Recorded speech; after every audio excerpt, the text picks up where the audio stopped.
Good morning, members of Spiritual Encrypted Encounters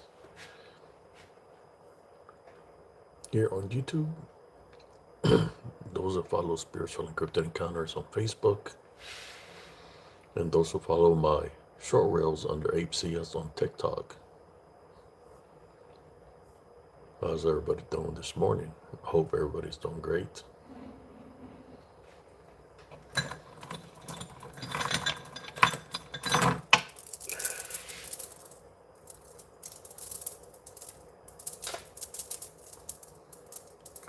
Gonna be a good day's rest, brothers and sisters, whoever's here, or whoever's gonna view this video. Slept all day just about. I should say all afternoon and evening.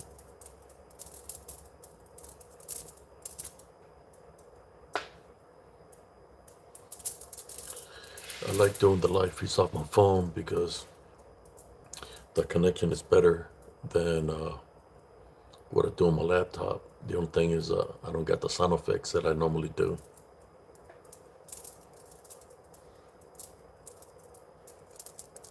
There we go. Let's see who joins tonight's live feed here on Spiritual Encrypted Encounters.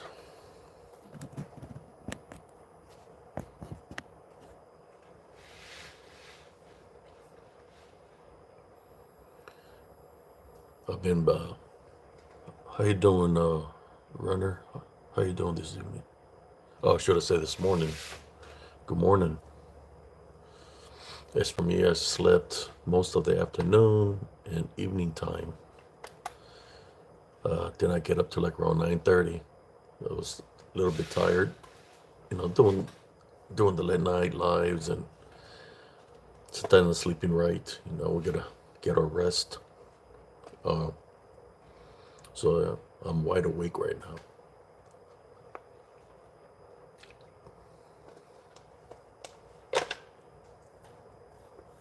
You see who's gonna jump in the live feed this evening. As you see, the clarity of my phone is way better than this laptop that I have here. You can see everything better, more clearer.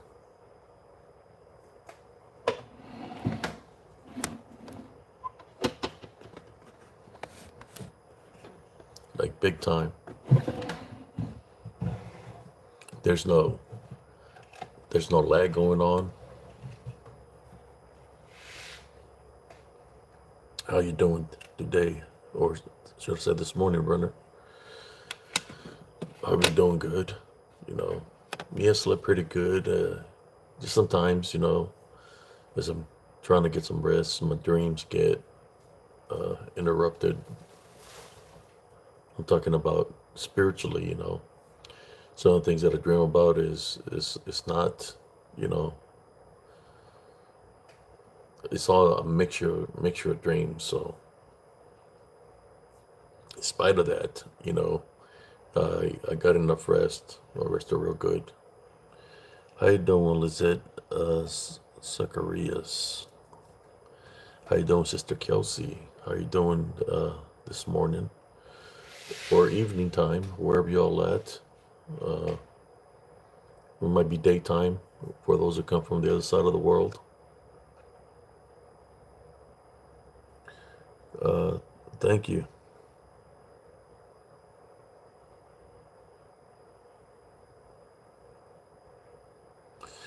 Somebody says, what do you thought insects Americans? We should switch our main diet to insects like mealworms, to that there are less cattle farms creating pollution. I don't know, man.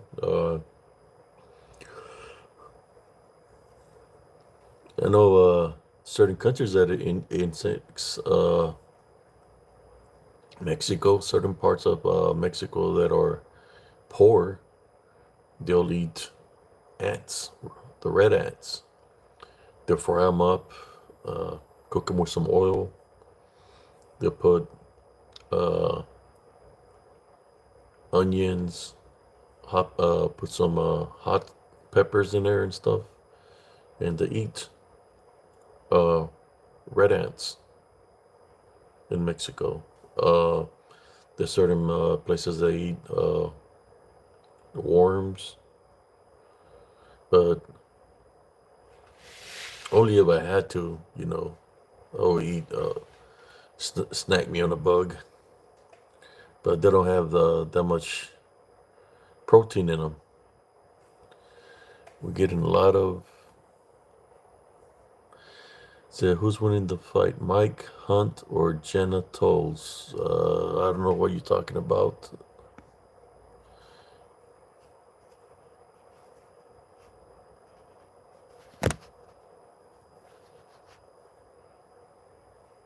How you doing, Sister Kelsey?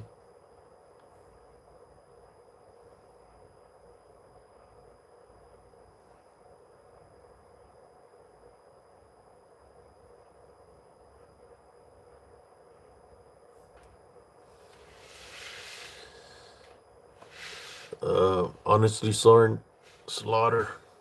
Uh,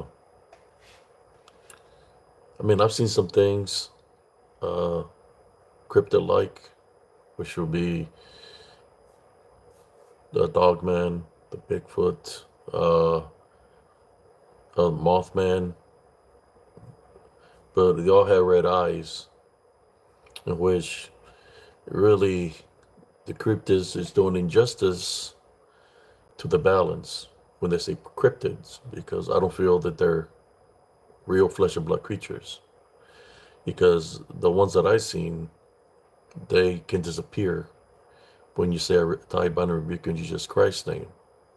So there's like a sulfur smell or a pestilence smell when that happens, which to me they are demonic. So I'm thinking the cryptid community is stealing, or should I say, deceiving people by saying that they're flesh and blood creatures, because there's no bodies found.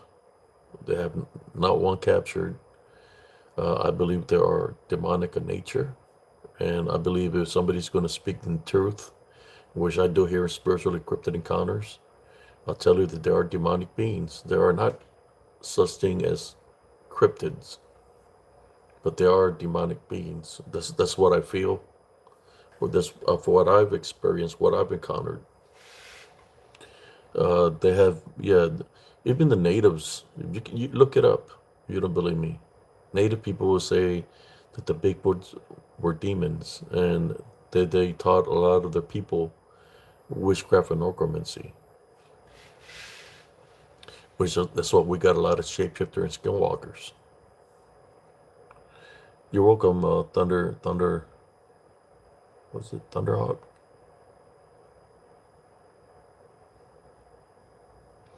But they're all the same. They come from the same. They're just different manifestations.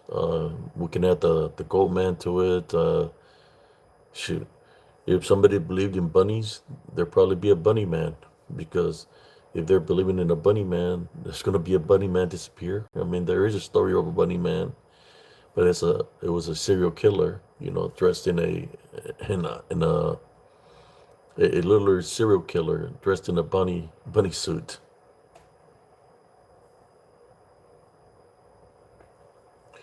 Yeah, all of them aliens. They all come from the same location. I tie bind and rebuke a reptilian in Jesus Christ's name, and reptilians are supposedly aliens, right? When I did that, it broke his manifestation because he was in the form of a human. When I broke his manifestation, you started seeing this scales, and he had like real sharp teeth, and I kept on praying against him, and he took off. But there must have been one that was strong, because normally we time bind and rebuke one, they flee real fast. I guess they have certain kind of levels of rank.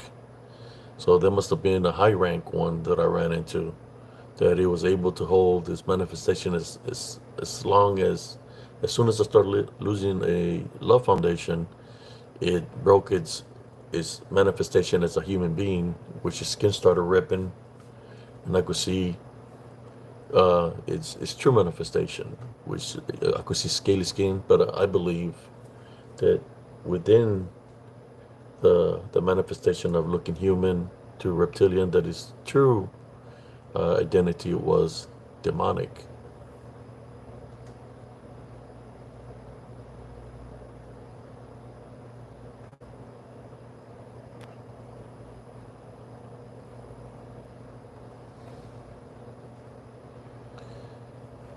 Yeah, they're all come from the same.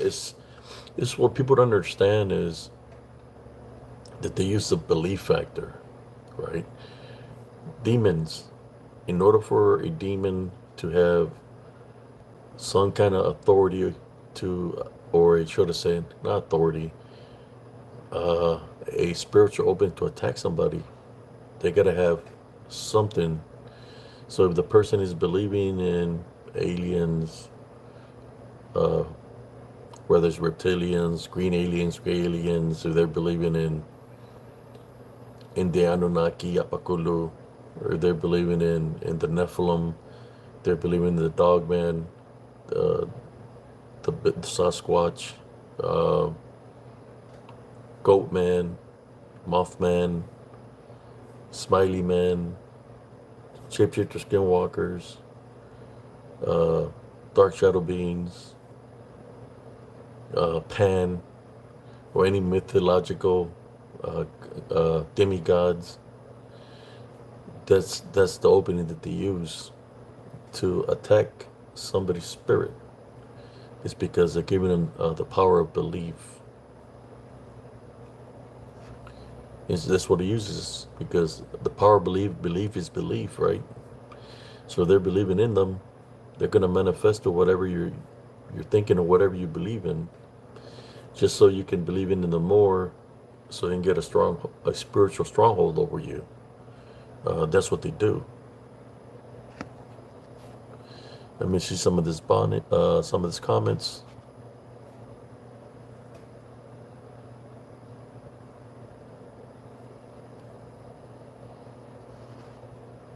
How you doing?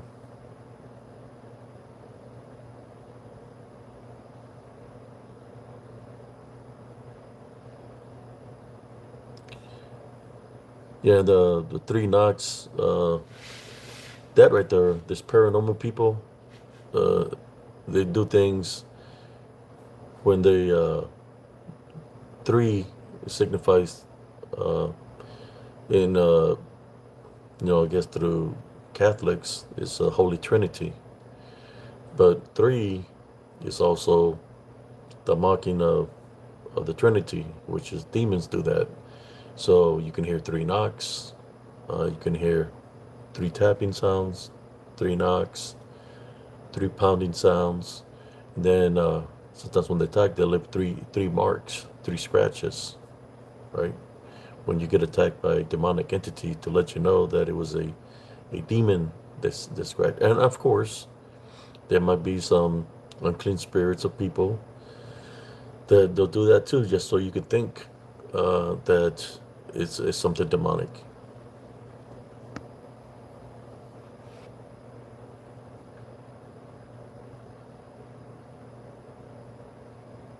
Oh yeah, thankfully, I put it to the test, brothers and sisters. I used to go, I used to go investigate at night by myself. I would dress up in my military gear that was camouflaged, paint my face and everything, and go out there and investigate. Then one time I made this mask that was like dark, so I could blend in the darkness. Uh, Never once that I was wearing that I found anything. The only thing that I found that was flesh and blood was the encounter I had with a cougar. Besides that, the other ones that looked like they were flesh beings, uh, should I say in the flesh, when I rebuked them in Jesus Christ's name, they disappeared. The cougar didn't. The cougar was coming at me. We had a standoff. I was walking down a path and we crossed against each other. and I backed away from it, but then he just kept on coming at me, like charging me, and making it's the sound he makes, like he wanted to attack me. I had to pull out my little knife out of my pocket that I had. So that day I wasn't carrying nothing with me, just a little knife, and I got backed against this embark, you know, where it was a building that had the front light in there because the janitor was there, I guess, working that night. So I backed my back against that glass, uh, just in case something happens to me. Somebody's gonna, or whatever happens, it, they would see, maybe catch it on camera or something what happened, but luckily it didn't attack me, or either I would have been messed up or it would have been messed up. It would have been missing an eye because I wouldn't have gone out. I would go out fighting. Let me see some of these comments here.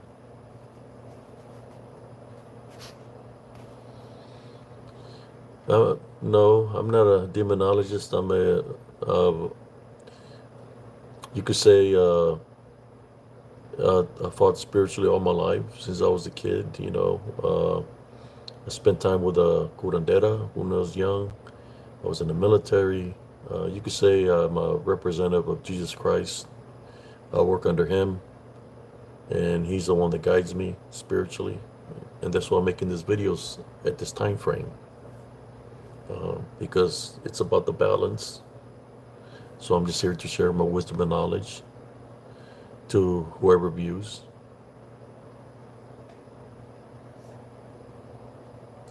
So demons that were a perfect angel of God's most powerful creation, yes, they have to identify themselves to us through spiritual law because we're above them.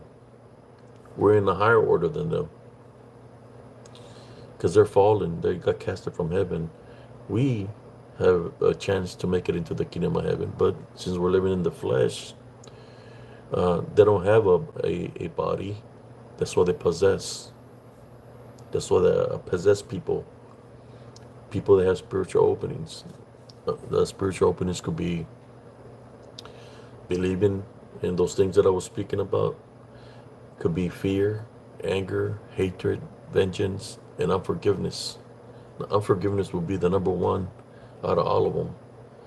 But you have to, the reason unforgiveness, that's where generational curses come from.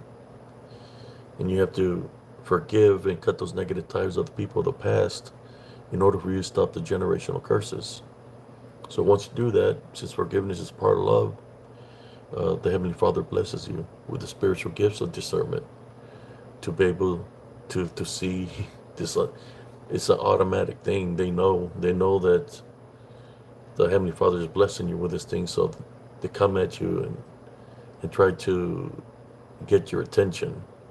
Whether they're bonding somebody or possessing somebody temporarily, they have to identify themselves to be in spiritual law. So they'll say something to you through that individual that only you know. So that's when you know that you're dealing with something that's temporarily possessing or bonding that individual. So you send them off. You say, I love you, God bless you, or you can say, I tie by in Jesus Christ's name, and that demonic entity will flee. Let me look at some more of these comments.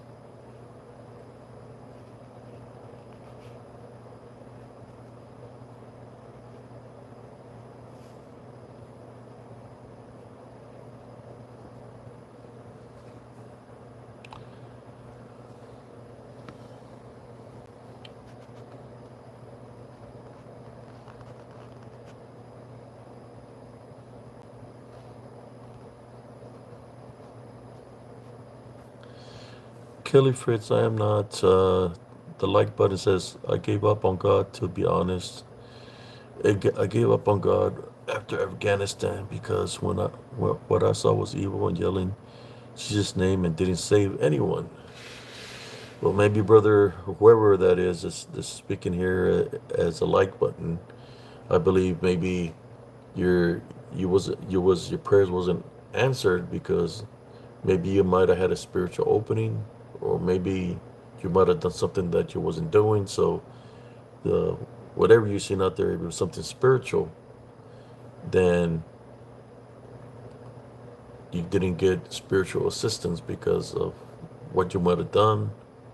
Because you're talking about Afghanistan, so if you're talking about war, did you pray uh, before you went into combat, or were you was out there? Would you pray in true faith and true belief in Jesus Christ?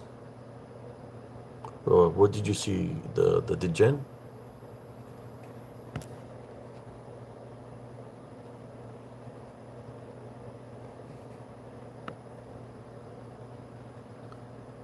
Good morning, spirit brother. He is of the same.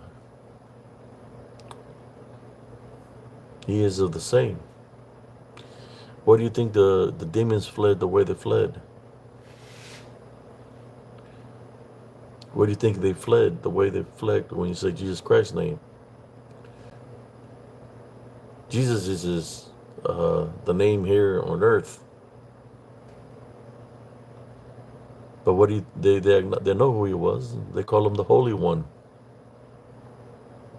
They acknowledged that with me when I was saying the Our Father. They acknowledged the prayer by saying the Holy One. So Jesus Christ will be the Holy One. You know, he's called many names.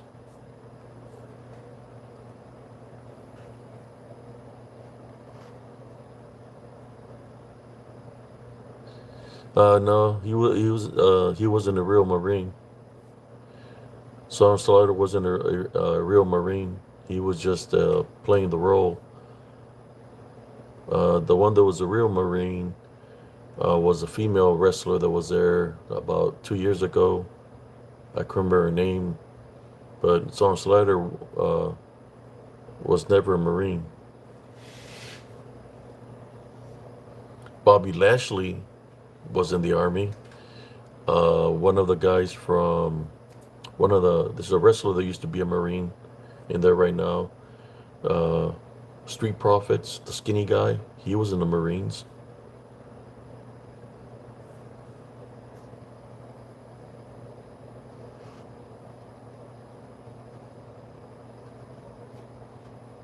How you doing, Brother Al? How you doing this morning?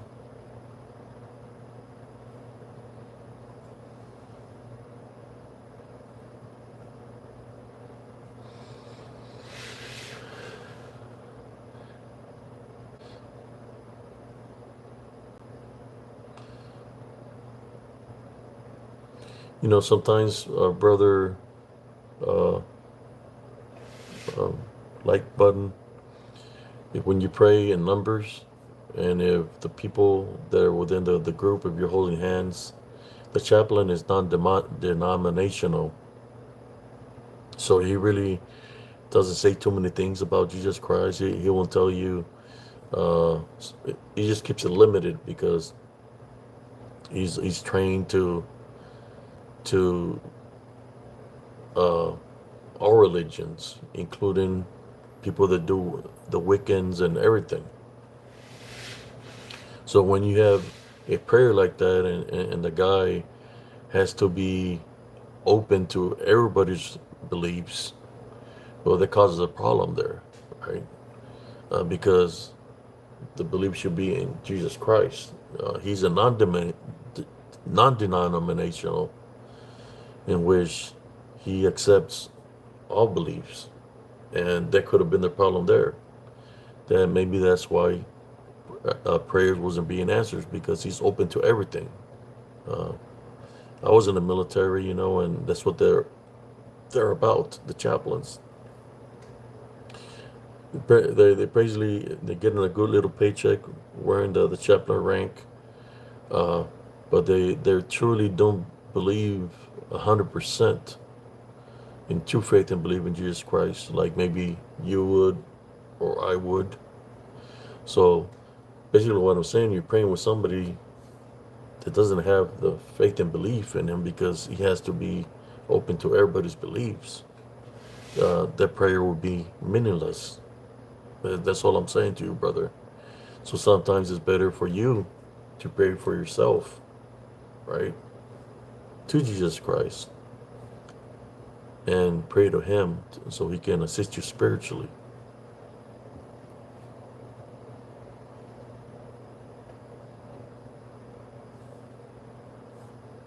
I'm just letting you know, brother, the chaplains, uh, they're liable to get spiritually attacked because they're opened up to all beliefs, so they're believing in everything, right? So most likely that's why prayers did not get answered. Uh,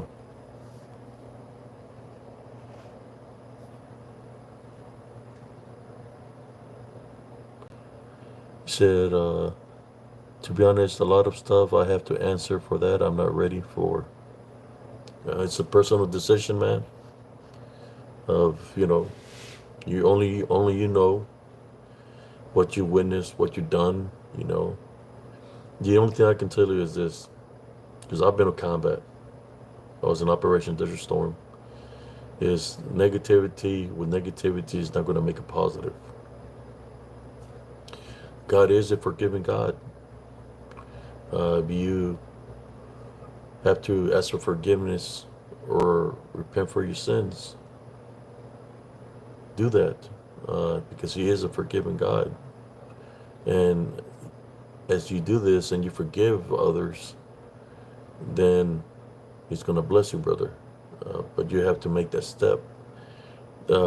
Sometimes when a lot of things happen in the nature where people lose their lives, that's the demonic activity doing all this stuff because they want to pull you away from believing in Jesus Christ. So when you think you have PTSD, it's really them that are making you feel that way because they don't want you. It's about your soul, just like it's about my soul. It don't want to. It wants to keep you bonded. So if it's gonna make you feel like you're mad with the world or you're living in sin, that's not God doing that. That's the demonic forces that are doing that. The unseen forces that are making you think that way. So you'll be alone and you won't be able to communicate with others. Uh, that's how they bond people.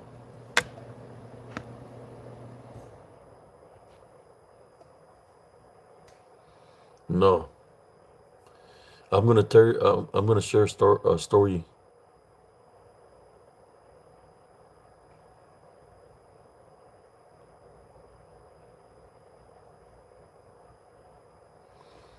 Yeah, yeah, trust me, man. These demonics, these demons, they're within the military too, within people. I'm gonna share a story with you, real quick. So we're talking about chaplains. It's a chaplain story. Uh, when I was out there in Fort Orange, California, it's called the Dust Bowl. But we were in charge of the Dust Bowl. This rotation, we didn't have to go train, but we were in charge of the Dust Bowl. I was working with the Red Cross lady. I was a sergeant, and I wasn't supposed to be out there because they had diagnosed me with a condition of epilepsy because a blow I had when I was younger there in California. I had uh, fell into a wadi in the tank. And I hit my head, and throughout the years, I formed epilepsy. So I got in like an episode out there. At that time, they wasn't treating me with no meds or nothing. They had barely started giving me. I think the medicine they had me was on Depakote at that time. So I had something happen to me. Normally when somebody has seizures, it takes time for them to find the right dosage. So they sent me to the tent. I was over there at the tent, and they said that the chaplain of Fort Hood was going to come visit me. There was a chaplain that walked in, and he said, "Where's the soldier that had the seizure episode?" and they're pointing at me, and he wanted to talk to me in the back of the tent. So we're over there in the back of the tent. He's looking at me, and the first thing he says to me is this: "Do you believe in demonic possession?" And I told him I've heard of things like that. Then he's smiling, and then he looks at me and he says, uh, "Has your grandfather been demonized or attacked by a demon before?" And he was laughing. And I'm like, what does me having a episode has to do anything with my grandfather, right? So then he looks at me and he said, "Let's pray." I grab his hand, he grabbed my hands. He starts saying something I don't even understand what he's saying. So I start saying the Our Father. Well, he's speaking a whole different language. It's not English, Spanish, it's not German. I don't know what kind of language he's speaking. So as I'm holding hands, I'm praying the Our Father, and he's trying to let go of my hands, trying to let go. When he lets go of my hands, he takes off running out of the tent. I go sit down back on my cot. Then I I hear somebody say, "The chaplain of Fort Hood is here." He comes, another chaplain with a bunch of brass on him. And I said, "Where's the soldier that had the seizure?" And uh, I said like this, and I told him the chaplain of Fort Hood already came to see me. He said, "No, I'm the chaplain of Fort Hood." So in saying that, uh, what I was witnessing was a demon in disguise as a chaplain that would only know something that happened to my grandfather when I was like 5 years old, right? Either he used somebody or it manifested to look like a chaplain. So it was literally mocking me, making fun of me, basically telling me that what happened to my grandfather was happening to me in some kind of way, right? Like mocking me. That's why I prayed to the Our Father, and he took off because he couldn't handle the prayer of the Our Father. If I would have been able to say a type binary big in Jesus Christ's name, most likely he would have vanished right inside the tent. He wouldn't even made it out of the tent. I'm just sharing the story with y'all. That happened in Fort Orange, California, in NTC, National Training Center.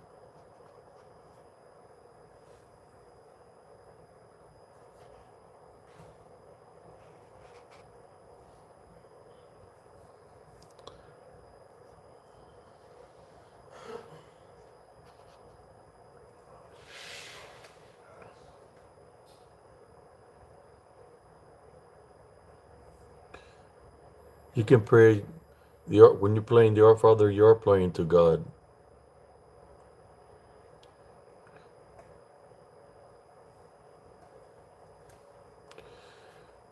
When I say a tie bind you rebuke in Jesus Christ's name, they flee because God and Jesus are the same.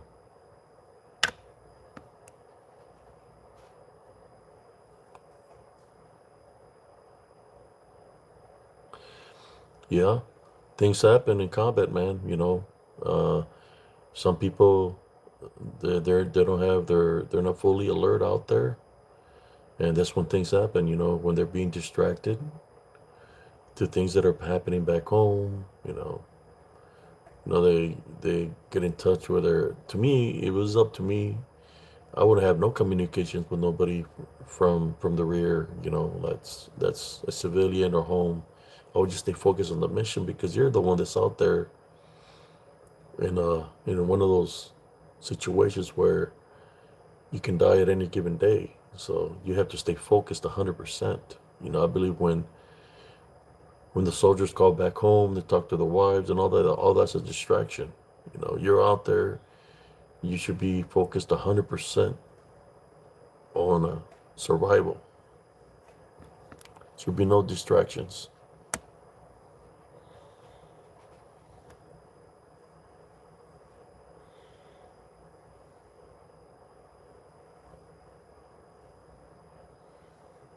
Well, well, you saying I pray to the Father through the Son, as no man can come to God except through the way Jesus Christ. Yes, Jesus Christ is.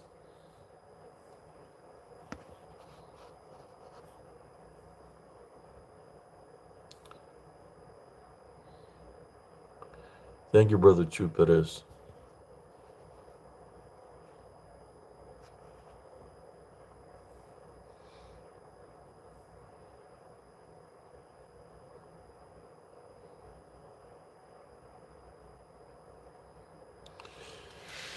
Yeah, so I was in combat back in 1990 in the front lines, fought the Battle of Medina Ridge, right? I got a 99. I tried to go get help for PTSD. They denied me for PTSD. They've been denying me for PTSD, even though I was in the front lines. So then I said, you know what? I'm just gonna take my faith in Jesus Christ, and it's kind of like they don't want to help me. You know, they don't want to help me at all. You know, but that's normal. You know, I was out there. You know, I seen a lot of things, dead bodies. You know, destroyed the enemy. You know, a lot of things. Dogs having a feast. It was like a buffet for the dogs that were out there eating body parts. You know, but they don't want to help me. This, you know, I've been fighting for it for years, and they don't want to give me PTSD. It's ridiculous. I'm thinking I'm going to hire me a lawyer and fight for that.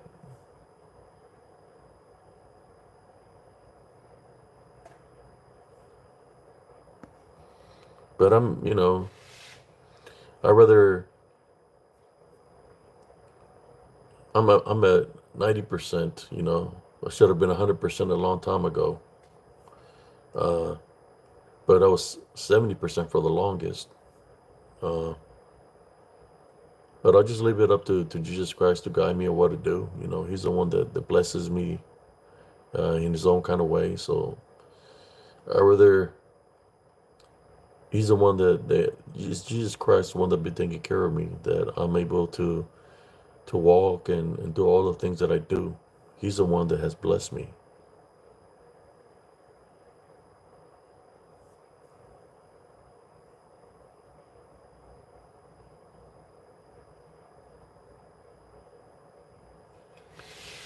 Amen, Brother Tony.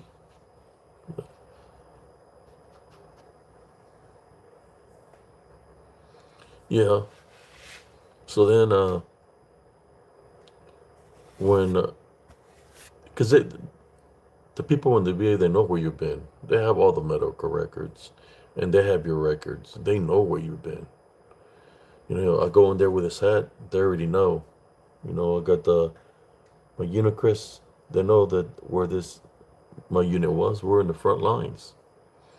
But like idiots or stupid because they don't want to pay you. That's what that's about. They rather give you medicines that are suicidal. You just listen to me, brothers. The medicines they gave you to control your PTSD or stay calm and relaxed. If you look at the side effects of it, suicide is on it. When I was taking Dilantin and gabapentin, the for the epilepsy that I have, suicide was a side effect of that medicine. So I'd rather be, you know, they changed the medicine. I don't take it no more, so I'm good. I'd rather be 90% and then trying to give me another 10% to make 100% and make me take medicines that are suicidal. You know, I'm happy the way I am. You know, something is better than nothing. So I just say to y'all, brothers, don't give up. Jesus Christ is the cure. He's the cure. Pray to Him. You pray for him, pray to him, and he will free you from what you've witnessed, what you've been through. He's going to free you from that. He can do that. Normally, sometimes when you have flashbacks, those are demonic. The things that were there within the war, unseen forces. That's what they want you to do. It's kind of like they want to put a guilt trip on you, so you can think about the past, and then they have a spiritual opening, right, to attack.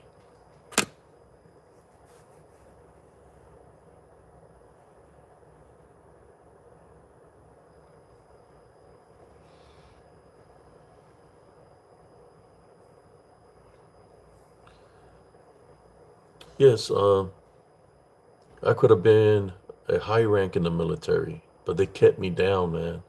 They didn't want me to advance. They knew where I was at. They knew what I witnessed. Uh, I'm more sure they knew my spiritual capabilities even then. Uh, I was in Grafenwehr. We were in Grafenwehr. I was on a lieutenant's tank, but I was his driver, so we were tasked out to be the scouts, or the infantry, yeah, the scouts, uh, evaluators. So I was driving my lieutenant around in the Humvee, and it was cold as hell out there. We finished doing the evaluation. We went back to this is was it Grand February or Homefells? No, Homefells. So we went to the 10 barracks that they had there, for when you do the rotations. I was asleep, and I was having a dream. Next thing you know, I get woken up, and there's captains, lieutenants, majors, and colonels all around me. They're all around me, around my cot. I was just a private, or PFC, should I say. And they asked me, said, "What were you dreaming about?" I'm waking up, and they brought me some water. And I said, "Why you asked this?"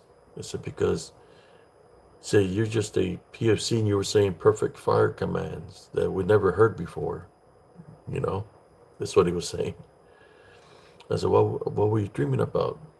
I said, "Well," said, "I seen our tanks, but they were color like like uh like a light brown color.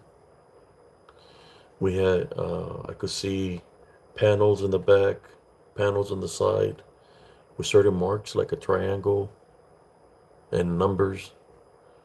Uh, then I could see burning tanks, like a lot of burning tanks." And they're looking at me. I said, "Did these tanks look like our tanks?" I said, "I don't know. I just seen burning tanks, but our tanks were there. And there was a lot of burning tanks." And I shared that with them, and everybody was talking. Again, they're higher rank, so all these people know things ahead of time, right? What's They know things, and they're looking at me. They're like freaking out with me. So, and here it comes. Not even a year, a couple of months later, or 3 months later, here we go. Get deployed out there through the desert.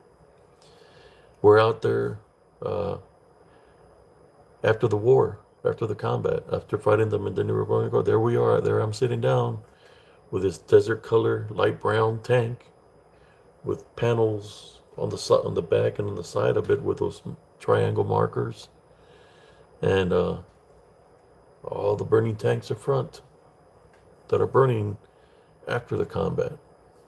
Uh,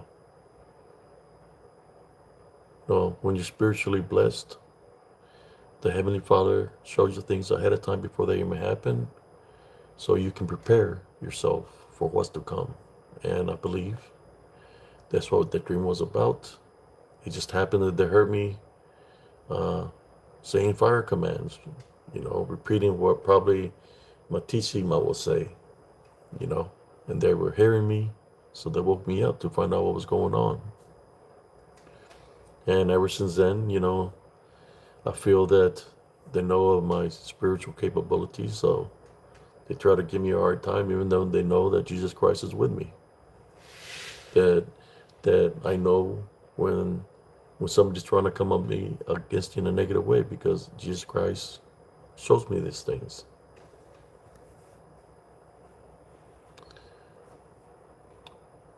Yeah, Fort Orange, California. It's Fort Orange. It's a National Training Center, NTC, what we call in the military. It's up in the mountains near Barstow.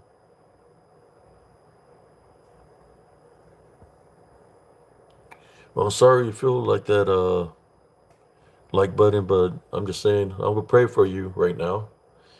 Uh, Whatever your name is, like button, I tie, bind, and rebuke any unclean spirits or demonic attachment, the gen attachments that are upon you at this time. You're not allowed to afflict them in any kind of way. Leave now. Heavenly Father, send your heavenly angels to whatever location he is. We're placing heavenly spiritual crosses on him from head to toe and in his home, every doorway and every window. I'll say it again one more time. If there's any unclean spirits, demonic spirits, the gen, you're not welcome. Leave him now. We tie, bind, and rebuke in Jesus Christ's name. Amen.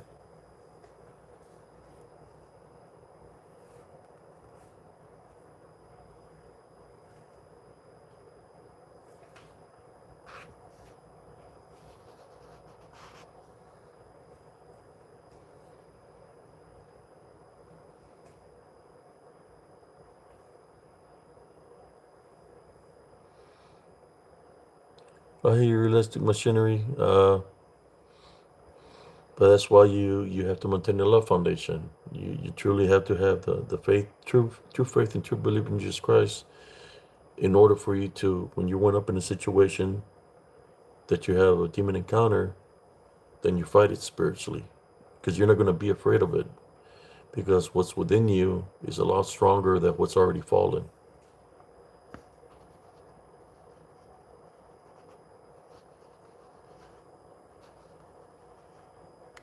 Yeah, I was in Cobalt Towers. They look like condominiums, man. I think those are the Cobalt Towers that got hit afterwards. That a lot of people died on there.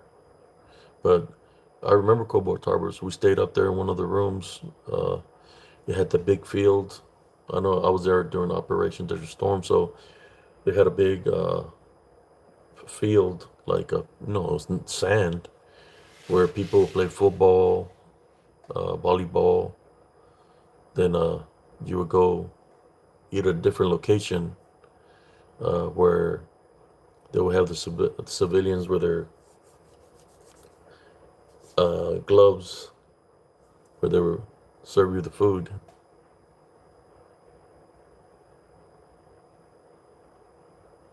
Yeah, we wasn't there that long. I was in the front line, so man, we was there literally just to get our tanks. Right, once you got our tanks, they sent us out. We was there for about 3 4 weeks. That's about it. Two three, 2 3 4, 2 3 weeks. 2 weeks, I think. I don't know. It wasn't that long. Sent us right out, and this, you know, we went across the desert after that to set up an Alpha Alpha, where we sat there for a little bit, and then this one we continued to move. Do y'all remember the training we used to do out there? We trained every day as tankers, maneuvers, every day.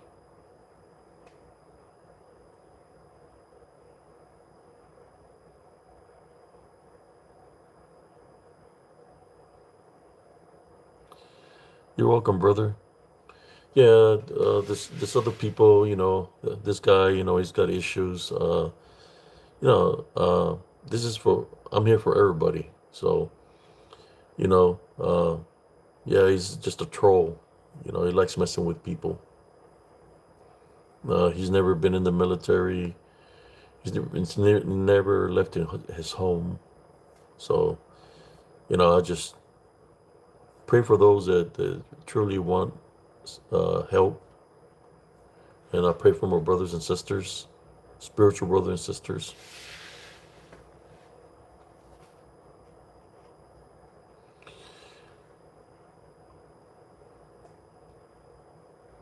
Would there be combat with demonic activity?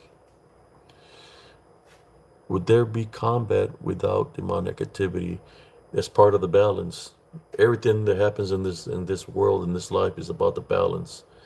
Whether it's combat, whether it's a riot, whether it's a guy that goes on a killing spree, it's all about the balance. Demons control that. The things other balance. So that's why you have to maintain a love foundation to protect your vessel. You know, a lot of this, the ones that are doing this are what I call the DDN, disembodied demonic Nephilim, which were the Nephilim, the giants. They were created by the Watchers. You know, some people call them the Anunnaki, Apakolu, but in the Bible they're called the Watchers. They're the ones that slept with women that created the Nephilim, the giants. The women became sirens, and they became harpies. We call them lechusas, right? But that's what the Nephilim were not God's creations. They were destroying all of God's creation back then. Animals, human beings. So God flooded the earth and destroyed the Nephilim. Just remember this. He destroyed the Nephilim, and he's not going to make a mistake. Yes, God. So all the Nephilim got destroyed, but since they were demonic, right? Because the Watchers got affiliated with the fallen angels, Lucifer, they're in disembodied form, which we know as demons now. So those are the ones that are causing all the chaos and havoc and division here in this world, because just like before, they still hate us.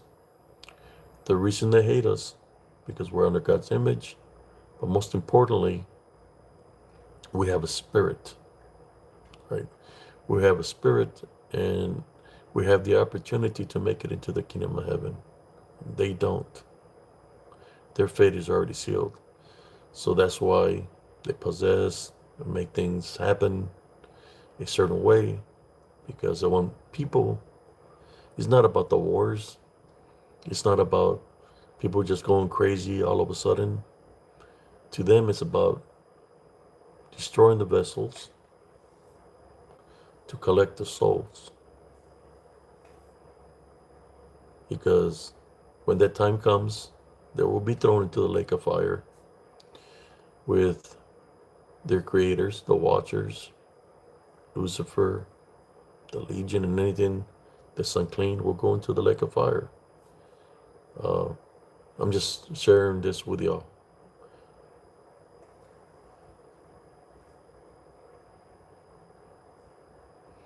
And then for mankind, it all started from Adam and Eve, right?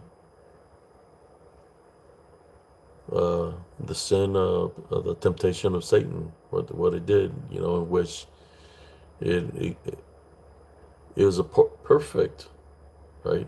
Till they sinned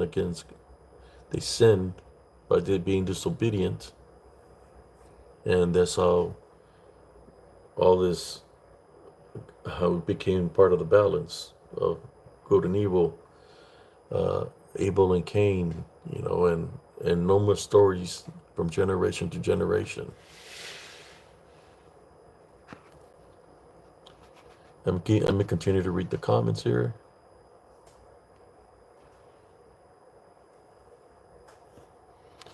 Well, you can say what you've seen, brother. I know what I've seen out there in the Muslim world. I've seen the jinn out there, what he was doing. I've seen it in the midst of combat, which the jinn is same as a disembodied demonic Nephilim. They're demons, you know, and they can possess people. They have spiritual openings.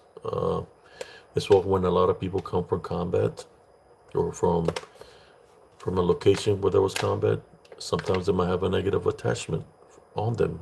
I'm talking about the soldiers. That the attachment is there, and things happen in the United States. You know, families, husbands start beating up on their wives, and they go file for divorce, and things of that nature.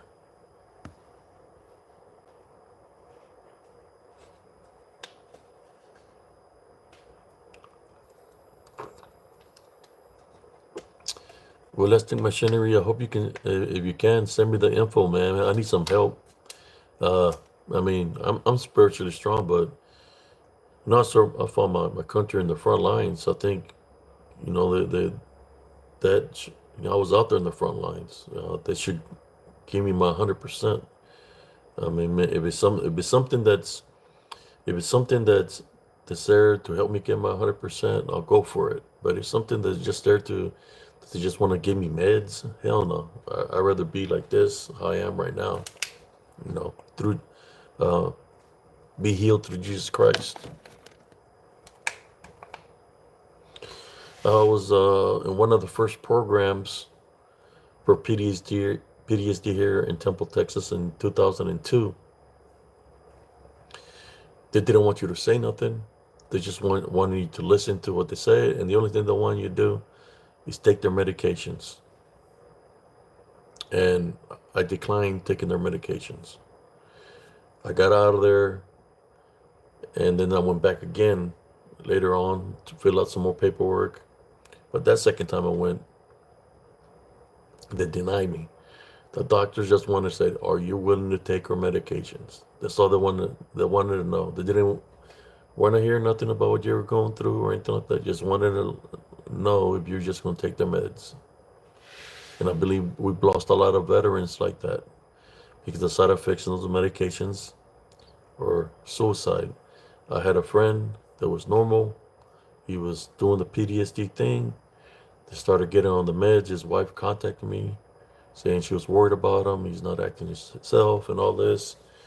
And I spoke to him and I said, man, you need to wean yourself off those medicines, man. Wean yourself off of that. Don't take it because it's going to mess you up.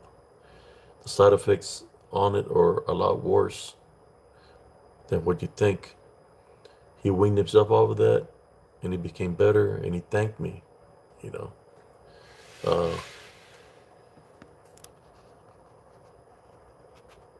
How you doing, Sister Jacqueline? We got Brother Elastic Machinery here.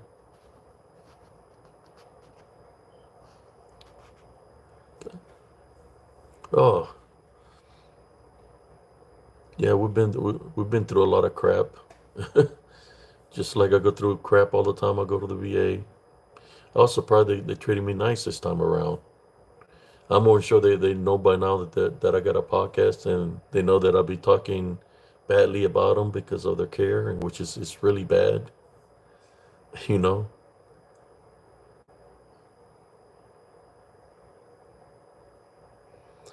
Yeah, I'm at 90%. Like I said, if they will give me for PTSD, I will be 100%, and they don't want to give it to me.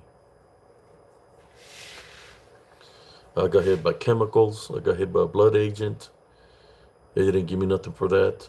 Uh, they didn't give me nothing for my shoulder, for my nose. Uh, I had a broken nose. A lot of things that they get rated me at 0%, but they haven't given me nothing for it.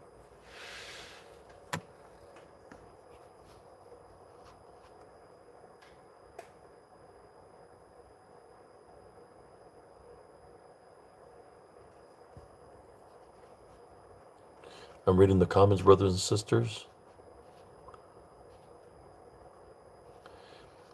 Let's see. I've been to the local or to the VFW. I'll try to become a member there, brother. Sometimes you just give up on trying to get anything, and that's what they expect you to do.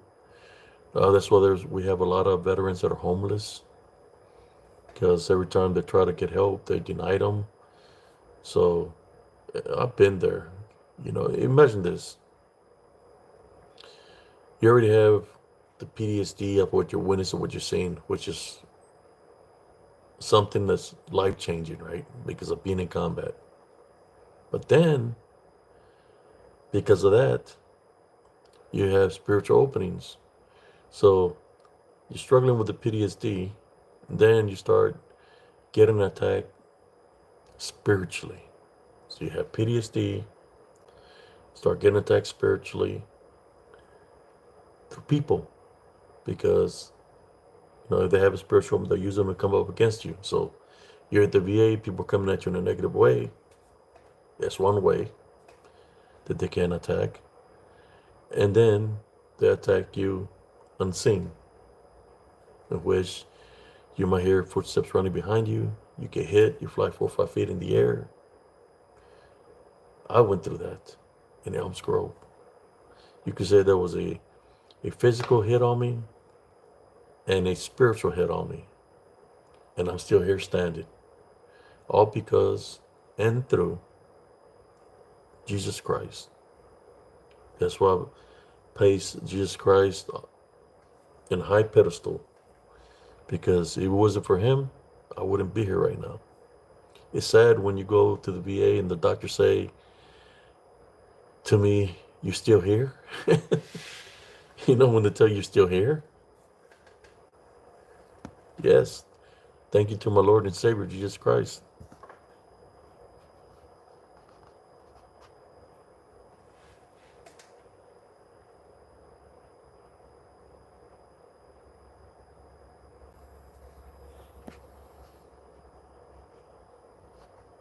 How you doing, cousin Jesse Carvajal?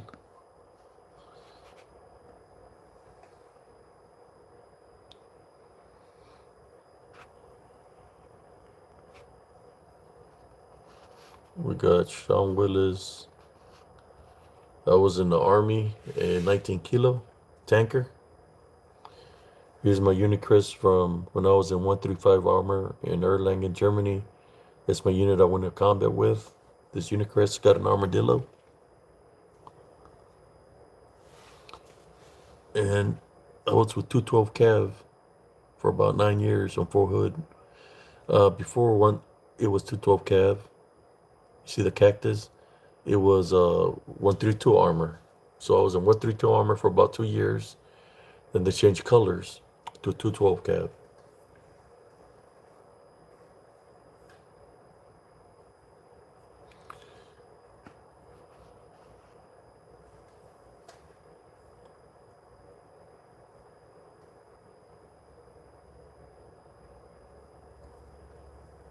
Yes, I mean, we're all spiritually connected. We're all brothers, sisters, and through Jesus Christ, and we're spiritually connected.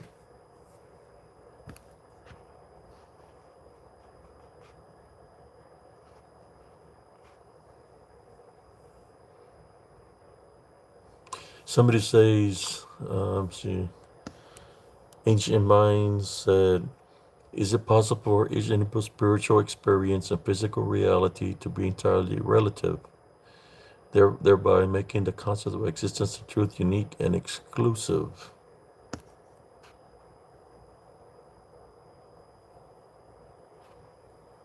It's that everybody goes through their own path in life. Everybody gets tested spiritually in their own kind of way.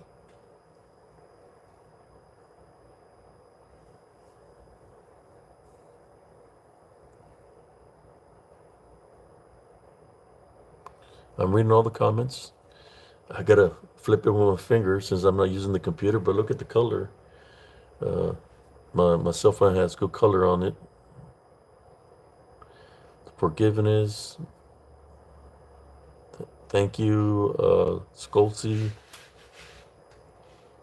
Epoxy, I'm going through some spiritual battles right now. Feel like a black cloud is over me or something. Has a hole on me. I don't know what to do. We'll pray for you, Epoxy.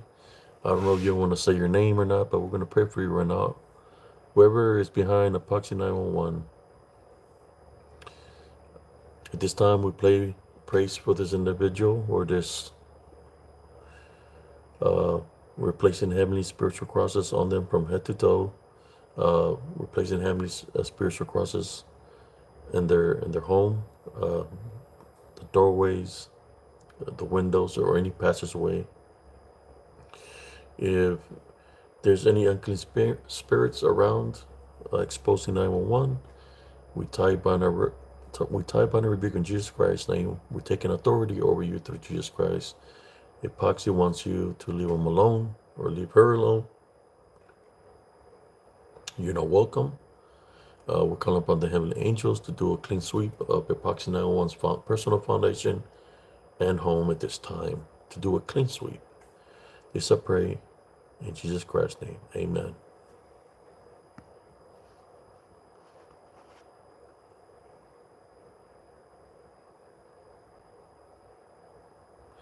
I'm sorry that you're going through this, great guy. I was in Delta 135 with 7 Corps, 2nd Brigade.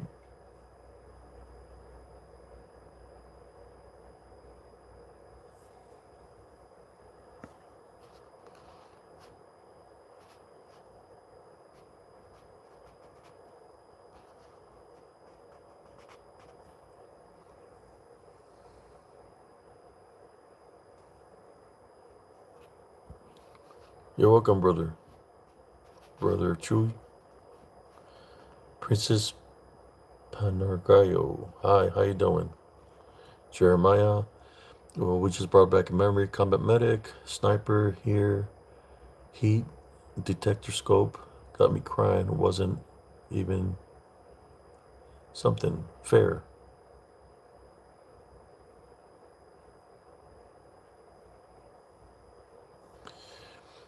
Yeah, our tanks had thermonuclear sights that we could see people through the scopes. We had laser capability on the tanks. This is back in 1990 that we can laze. We call it laze and blaze. We can shoot coax. The coax is aligned to the main gun tube, in which it's very accurate. If you were to put a stick out there and shoot one round, you can break the stick in half, right where you're aiming at it.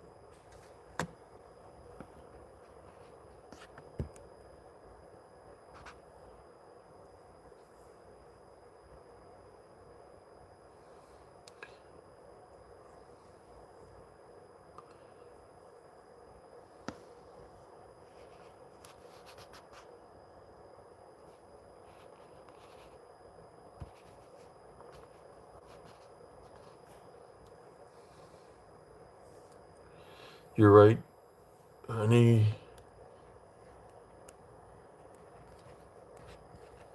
guess the trolls are coming in. Good job there, runner. Deleting the trolls. Yeah. I hear elastic machinery.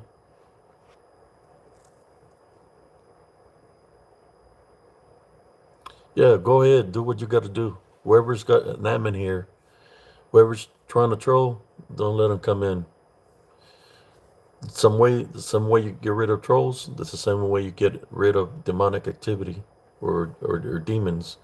If something's trying to enter your mind through a dream or bringing a bad thought, tie bind and rebuke in Jesus Christ's name.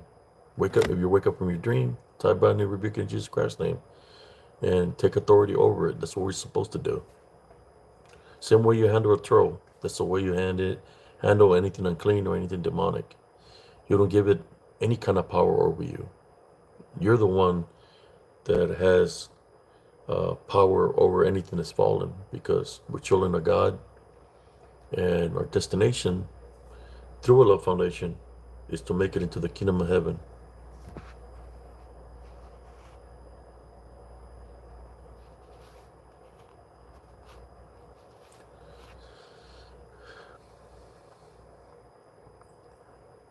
How do you feel about Trump disrespecting troops in the Bible? I don't know. As far as I know, when I see Obama and Biden place a rainbow on the White House, that's what's disrespecting Jesus Christ because they're going against him. I don't think Trump ever went against Jesus Christ. It's something he's always prayed to Jesus Christ. But that's what I seen. Somebody tell me am I wrong? Didn't Obama have the White House with rainbow colors representing the LGBT, and Biden had that also representing the LGBT? Now that's going against God right there, against the commandments. But I'm just letting you know.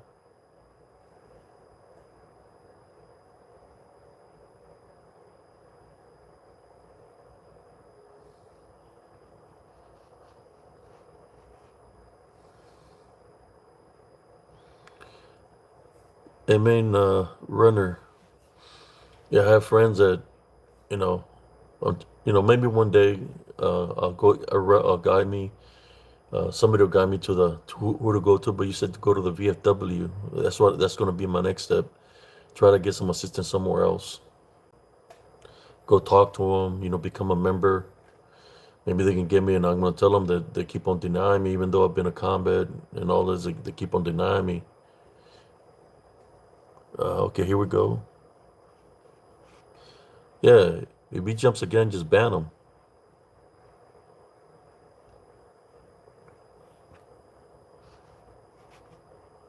Thank you, William. Oh yes, they volunteered to be mods, and they're putting out the trolls.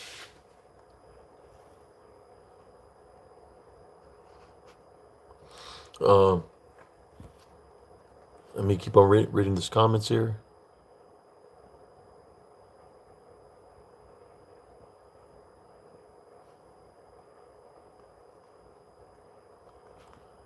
Maybe I need to do that PTSD effect thing, brother elastic machinery. But I think I've made my own thing through Jesus Christ. I created spiritual cryptid encounters. Before it was called positive spiritualist.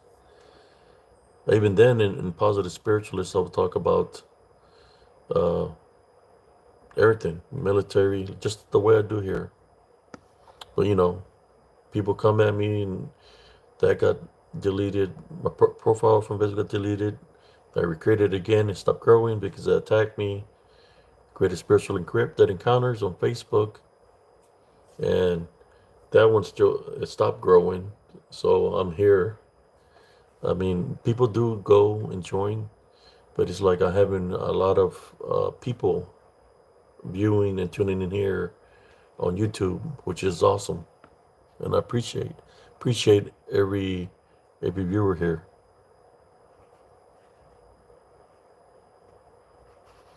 Thank you, William, brother William. Amen, brother Runner.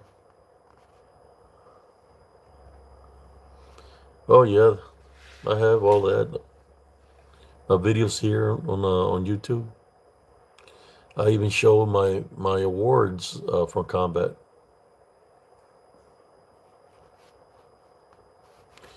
I got my DD-214s. I got my VA card. Let me get it.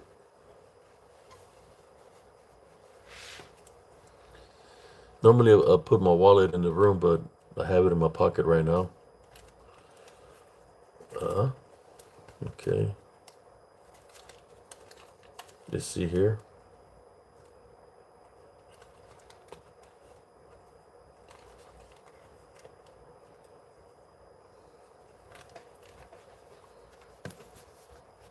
Here's a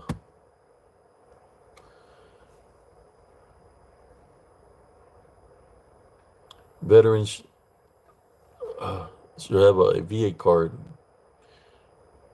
and it's got where I served the Army logo here. And here I am wearing the same hat.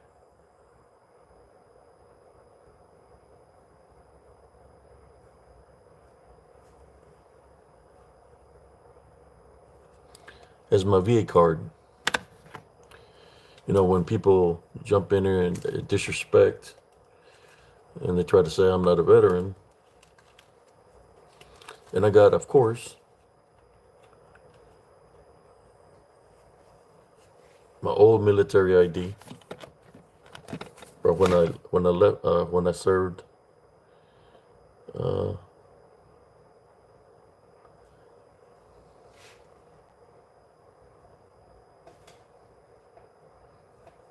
there it is, right there.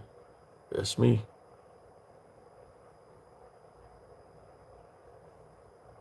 I was a sergeant.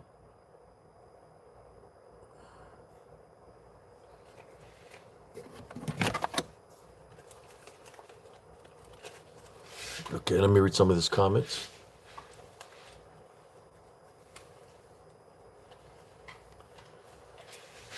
Okay.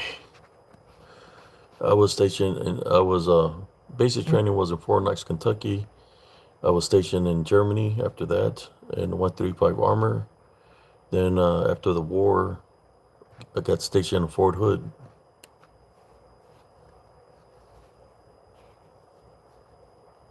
In Fort Hood, Texas.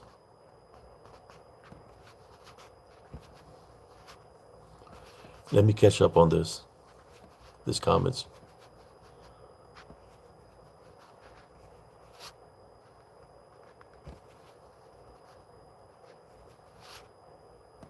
Somebody says, let me see. Have you ever had an angelic encounter? Yes, I have. Thank you, Sister Jacqueline.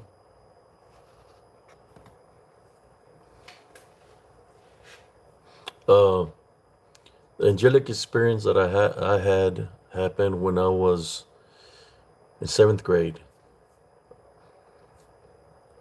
I was uh I was in track, and it was real hot in the Rio Grande Valley where I come from.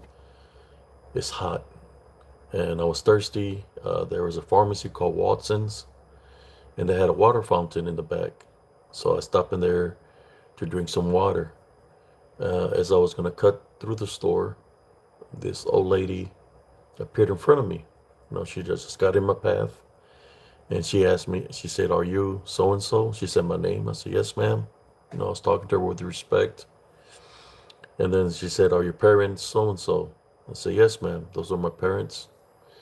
And then she just pulled out this amulet. It had like bones on it, uh, something black on it with feathers and all kinds of stuff. And she started chanting something. So I looked at her and I started praying the Our Father. And as she was chanting whatever she was doing, and I started saying the Our Father, I seen angels standing behind me with golden auras.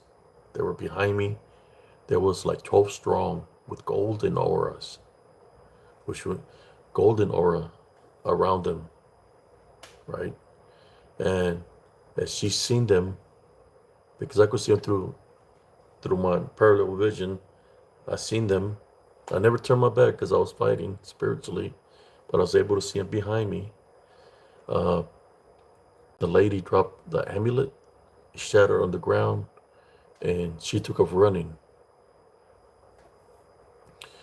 That was my angelic experience, in which I know that when I went into prayer to fight spiritually, that the Heavenly Father sent help, and He sent these angelic beings with golden auras to come and assist me spiritually.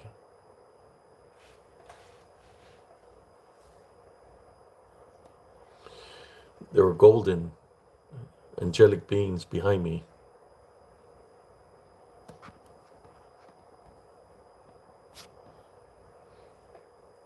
That's my one of my angelic experiences that I'm sharing here with you on spiritual and cryptid encounters. Yes.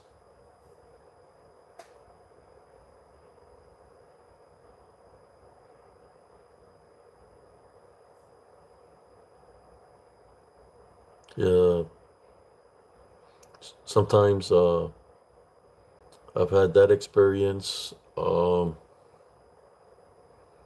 numerous experience with the Heavenly Father. You know, when I fight spiritually, things flee. You know, things when you call upon Jesus Christ, anything unseen or unclean that's bonding somebody, they flee. So I've done a lot of, you know, people call them exorcisms. I just call them freeing a person from being bonded. That's all I call it. That after I free somebody that's being demonically bonded, they call me a saint. I'm a humble guy. I just do God's work.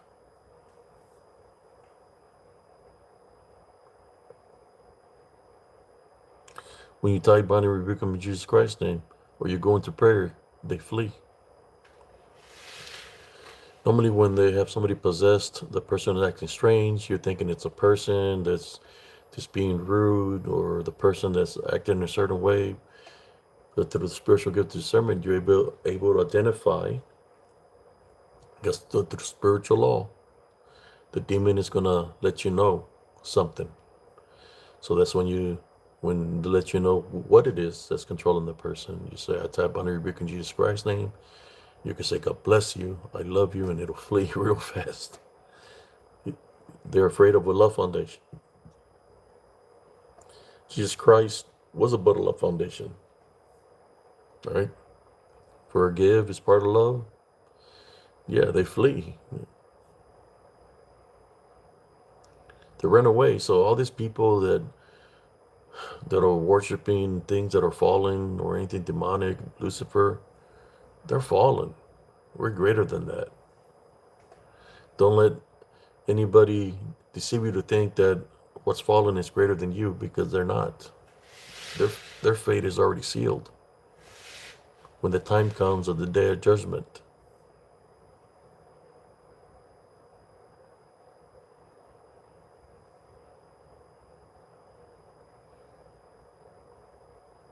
I have a grandpa that went into the Marines. What year did your grandpa go into the Marines?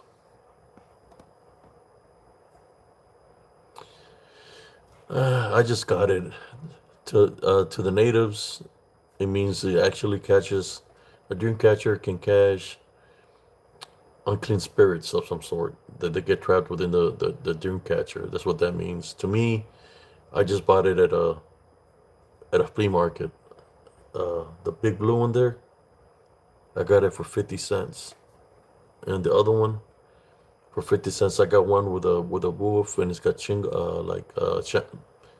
chimes. I got it for like $2. But I know for the natives that they can capture certain things. Uh, I even got the eye thing. You know, you see the eye on top of the ojo. In Spanish, it's called the ojo, the eye. That is dealing with the same thing. Is fighting spiritually against evil things.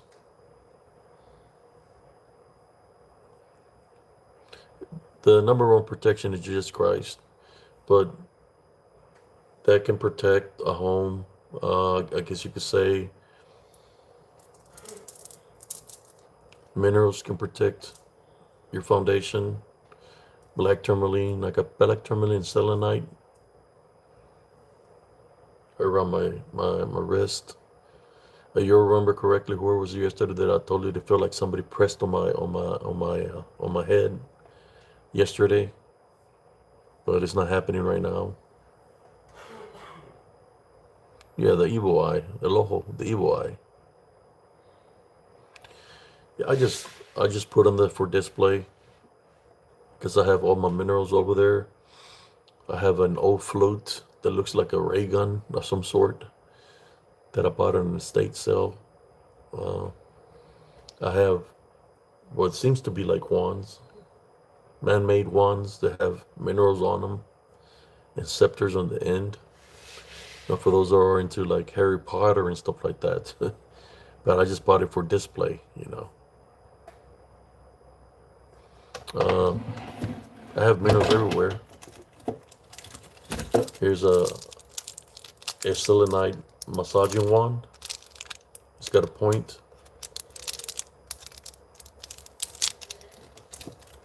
Uh, I have collected too many minerals that I'm thinking it's time for me to stop buying minerals. I have too many minerals.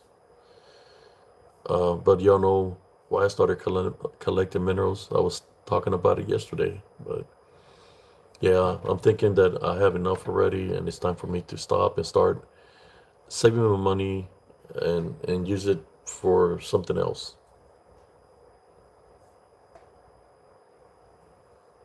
I haven't rewatched it, Sister Ivy, um, because I was asleep all afternoon and evening time.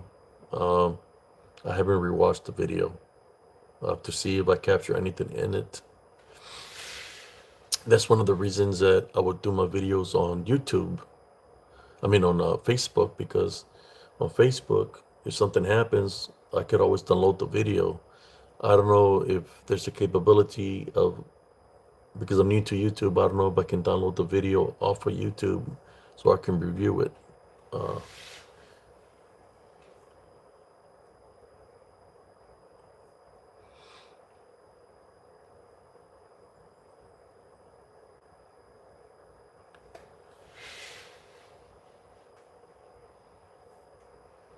yes.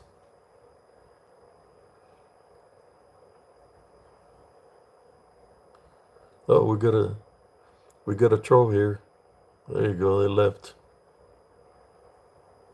How you doing, Pete Cosmic?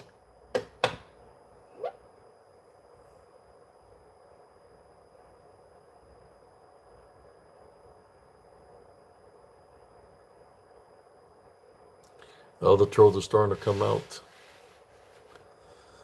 Yeah. Any any other questions that anybody might want to ask me? I can answer questions if somebody's going through something. I had a message from a friend of mine that's a member of Spiritual and Cryptid Encounters that she went to she was in Florida and she was staying. They didn't stay in the motel they normally stay. They went to stay in another motel, and she was saying that when they were in the motel, that her legs were being pulled by something. So when she woke up, that she seen a light blue fire or orb-like fire in the air. When she seen it, that she rebuked it in Jesus Christ's name, and then that it left. And she was trying to find out what it could have been. I told her most likely a spirit, um, but that if those things continue to happen to her, that it could possibly be a incubus, because incubus attack the women when they're asleep, and the succubus attacks the men when they're asleep, which are demonic. I'm sharing this story with y'all.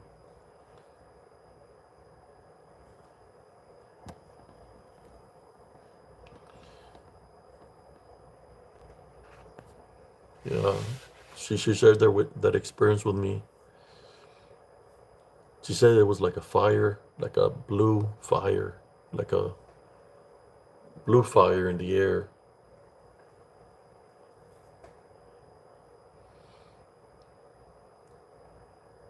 We got 17 and 12 people. And thank you, Emmons, for doing a good job on keeping this trolls out.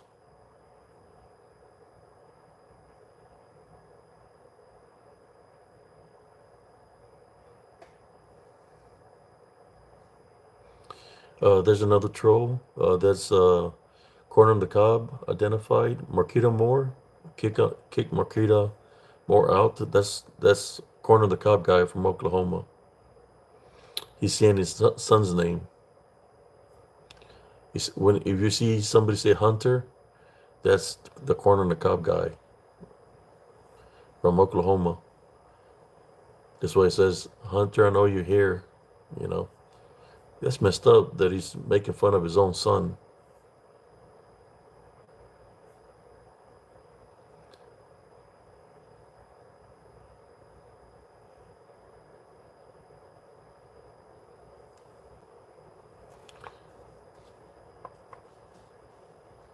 Yeah. I don't have my sound effects because I'm using my phone, or else I would have made that machine gun sound. I can still do it. Point the cop guy identified. Fire on the way. Target. Cease fire.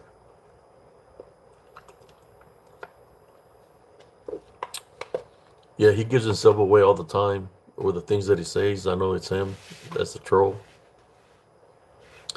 Hunter is supposedly the name of his son.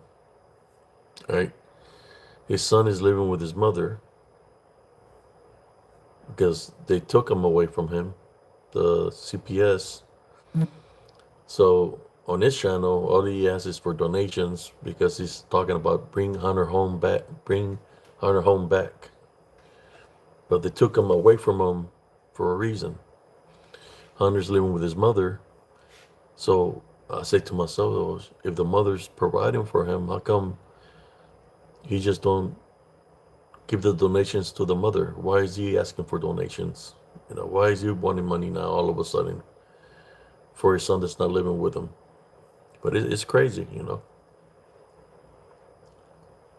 it's the same guy that's trolling that doesn't want to work.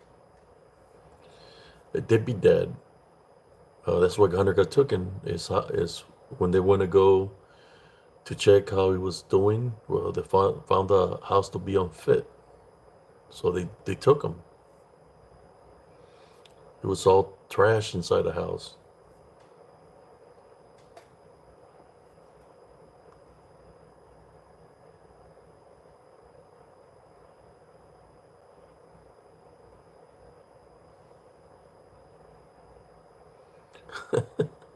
he he got mad because I'm speaking about that. No, he's the one that brought it up. I pray for Hunter. Last time y'all remember, I prayed for Hunter for him to be safe, for him to be protected by his troll dad. Poor little kid. He probably all dramatized.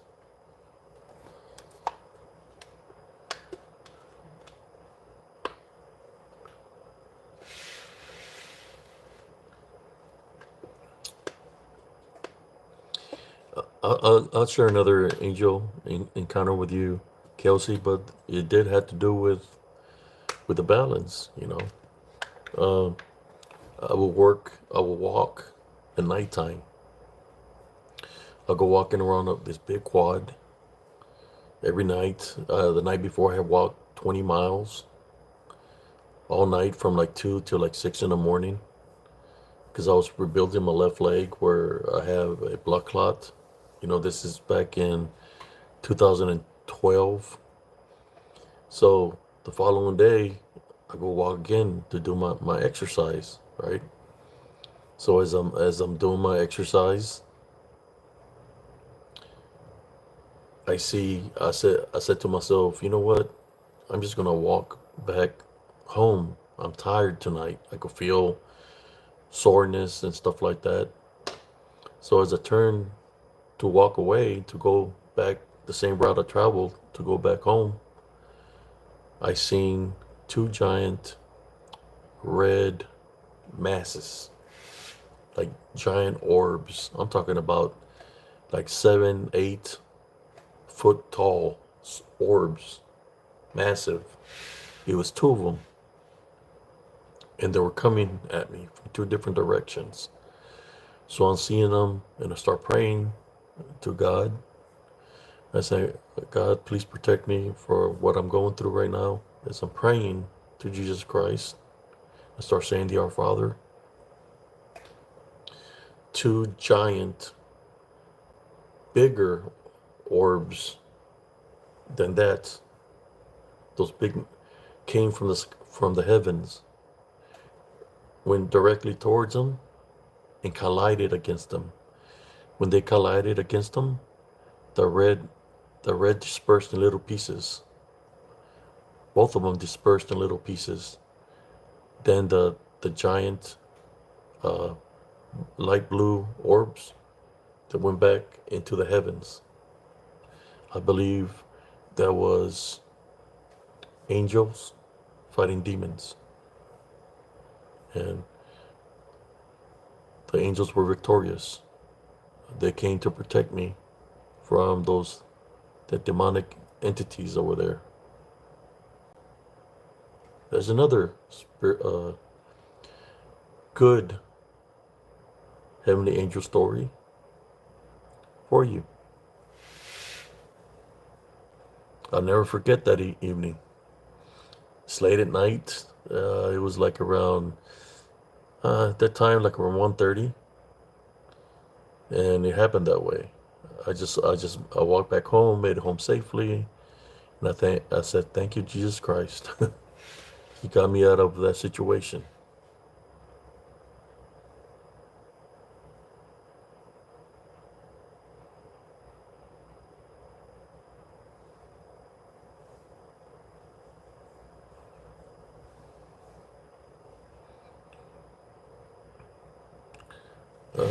Somebody's talking about the Book of Enoch.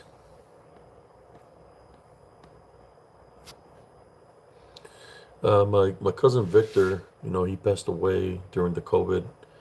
We made a couple of videos. Well, they're here. I got his name on there. His name is Victor Cias, and we talked deep. He had deep knowledge of all this, and he would speak about different books, Book of Enoch, and another book. They speak of the Nephilim, the Watchers, and all that. So we kind of broke it down. I did like a couple of lives with them. That they're here. You just have to look all the way down, and you're gonna see Victor. It talks all about the Book of Enoch there. He had a lot of spiritual knowledge. So when I did that video of the Book of Enoch, then the cryptid community got pissed off. And they decided to do something dealing with the book. You know why? They got mad? Because we were revealing the spiritual truth of what the Nephilim DDN are. What it takes away from it's bringing the truth of what a Bigfoot is, a Dogman is, or anything that's scripted, which is the disembodied demonic Nephilim, the Nephilim that was created by the Watchers. That's what they are, but they're in spirit form. They have the ability to manifest, to look beastly. And we did that video, all of a sudden, people that are Bigfoot believers, all of a sudden they want to do a video about the Book of Enoch. Because this is taken away from their, should I say, their lie. I'm not going to say truth. It takes away from their life. Yes, same last name as mine. It's the video is here. You just got to look for it. It's in the archives. He was a good man. He's with me in spirit. He made it into the kingdom of heaven. I know this because he came to me. He's the one that let me know about selenite. He had a piece of selenite in his hand, and in the dream he was telling me the selenite. He had a piece of selenite. He was showing it to me in spirit. I looked up selenite, and it says that some say the selenite, of course, is something that can store energy, to give energy to other minerals, but it also, they say the selenite can bring you guardian angels, and angels can come to protect you also. So I carry selenite on me, and I got the black tourmaline that keeps off negative energies.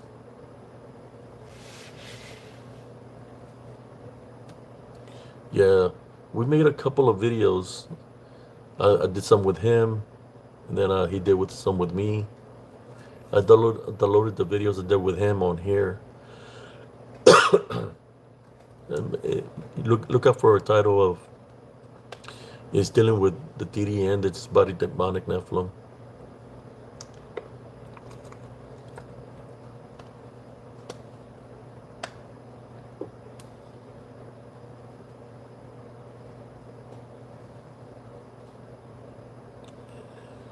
Uh, there he goes again. I'll get rid of him this time. There you go. Bye bye, troll. Warbucks was, oh boy, again.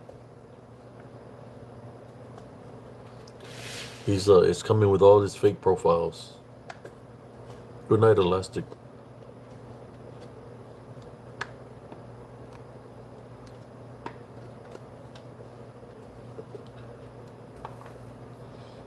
Yeah, it was sad. I was sad when he passed away.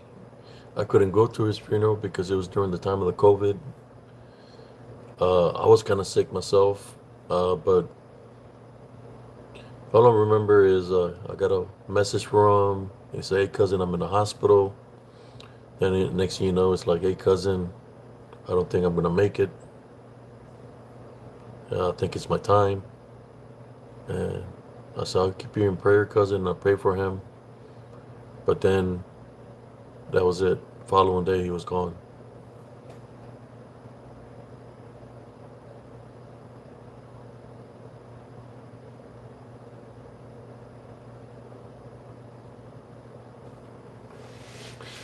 Yeah, he had a lot of he knew the Bible like the back of his hand. He could say verses out of the Bible, like he had it memorized, you know. Me, when I speak in truth, in which I speak my own kind of way. And if you look at some of the things that I'm saying, you can find it in the Bible, because I'm guided through Jesus Christ.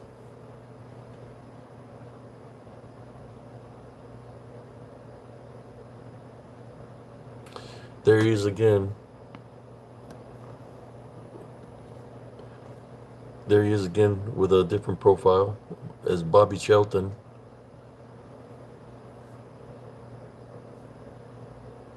That's old boy from OKC.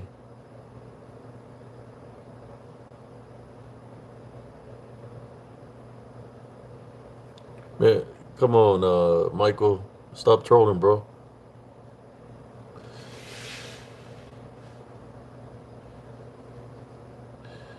Yeah, he keeps on coming in here. He always telling me thank you for your service or something. But it's him. I know it's him because he'll come with another fake profile and another fake profile.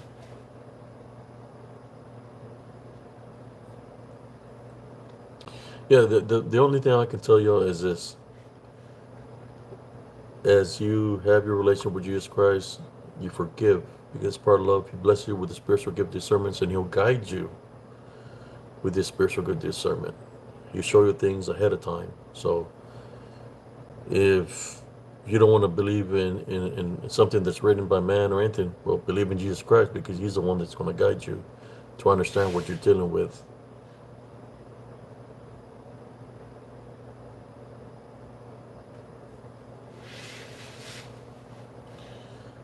Yeah.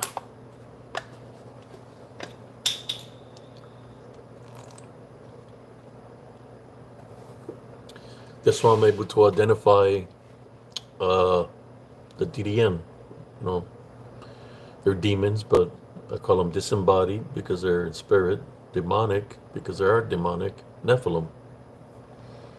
That's why I'm able to ID them when I'm out there, when I do go investigate. As you'll see, I haven't gone investigating in a while. Because it's like, this time around when I went out there to investigate, it wouldn't let me record anything. And it's kind of like I got some of my energies zapped because there was a lot of them. You seen the show reel where it's running towards me, and then when it gets close, that's when my phone gives out.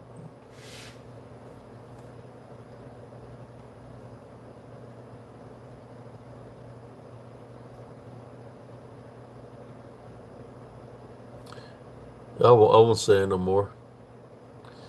Yeah, it's just That's how it is sometimes, you know. Sometimes people, I don't know what his problem is with me, you know.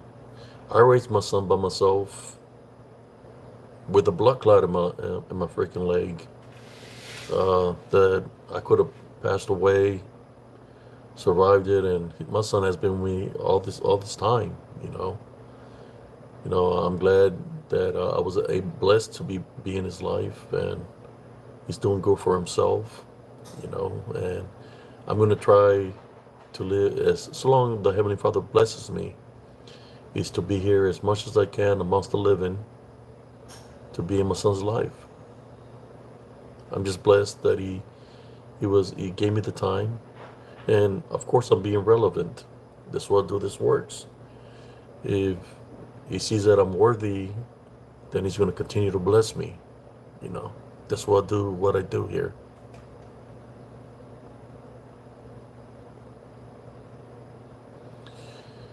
Yes, I've seen them when they come from behind sometimes and they're looking at me. They're pretty tall, but then they move not like a flesh and blood creature. They move as they're in disembodied form. Like I said before, they're demonic.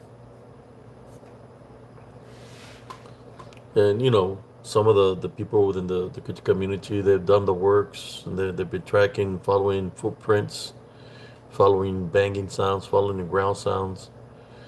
Me, I capturing it on video and showing y'all how they appear and disappear out of reality. Like they're coming through portals, or like a rip in time where there's no time, and they move super fast. That's beyond. It's kind of like using the elements to move rapidly. Oh yeah, they're huge.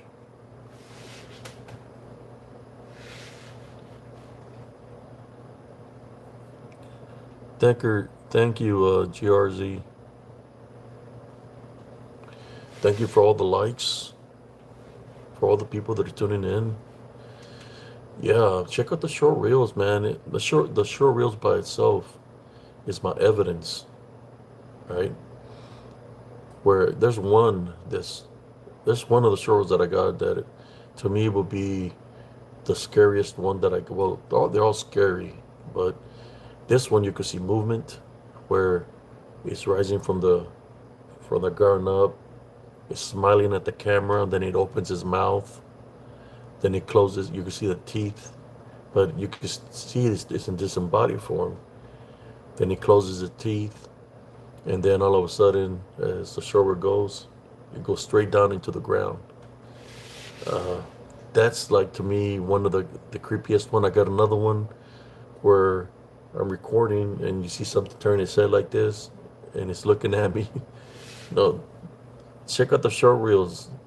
Really check them out, and you'll see what's in there, and you're gonna be like, "What the f?" And I get those from my investigations. Like I said, I walk around Earth with my Love Foundation, and they dislike the Love Foundation. So what are they gonna do? Try to attack. But I will come in with my Love Foundation. I'll say, "Tie by and rebuke in Jesus Christ's name. Leave me alone. Leave. You know, you're not welcomed. You're not welcome to follow."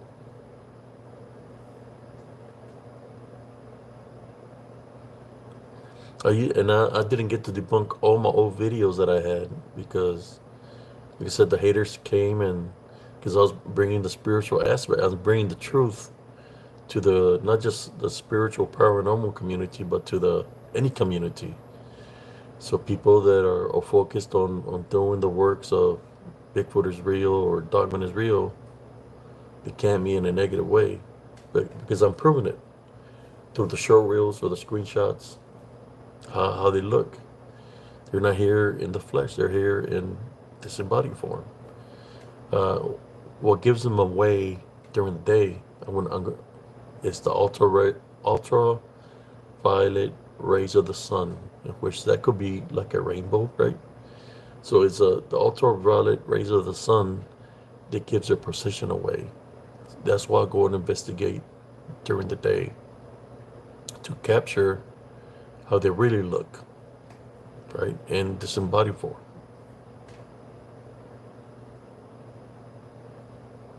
Exactly. Yeah. Uh, we are children of God. We're chosen ones. We have the ability.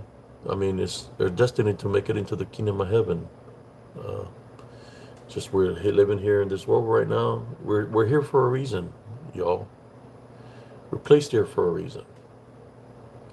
It's for us to awaken and to be able to ready to fight spiritually. That's why they flee the way they do. We're all here set in place for a reason. If we all can unite, look away from negativity, or look away from the wars and everything, and we all decide to say, you know what? Let's unite with the love foundation, and let's fight this unseen enemy through our love foundation. And we protect our foundations through love. We place Jesus Christ first. We don't anger. We have no unforgiveness. We forgive. We cut the generational curses that go all the way to the Garden of Eve. And we unite through a love foundation, every single one of us, throughout the world. Then they will take all the power away from anything that has fallen.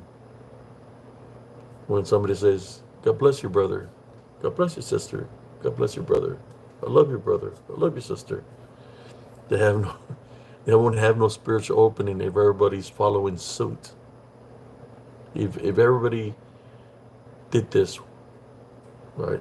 Just say the whole world, say let's all concentrate on love.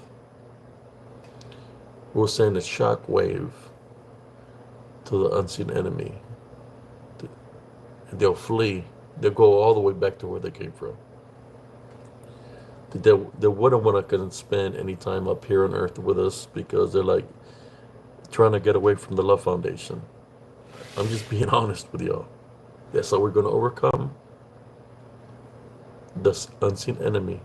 If somebody comes out at you in a negative way, instead of saying something bad to them, say, God bless you. I love you, brother. Don't worry about that, brother.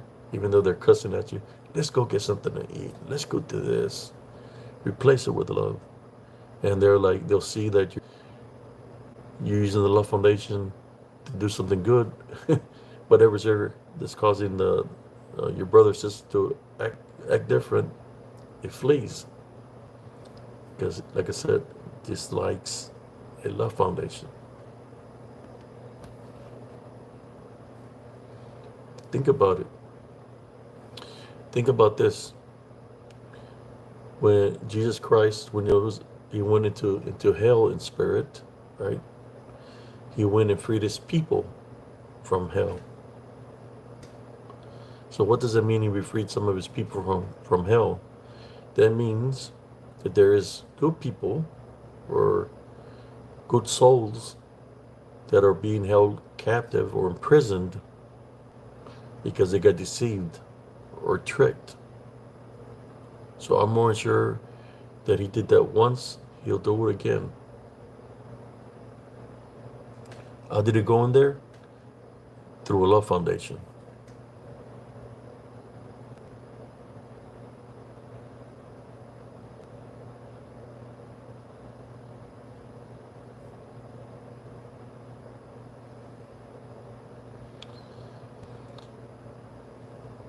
Yeah, a lot of people, the trolls are getting mad because they're not getting the way. I want to say thank you to my moderators. We're doing an awesome job tonight. I feel troll free today.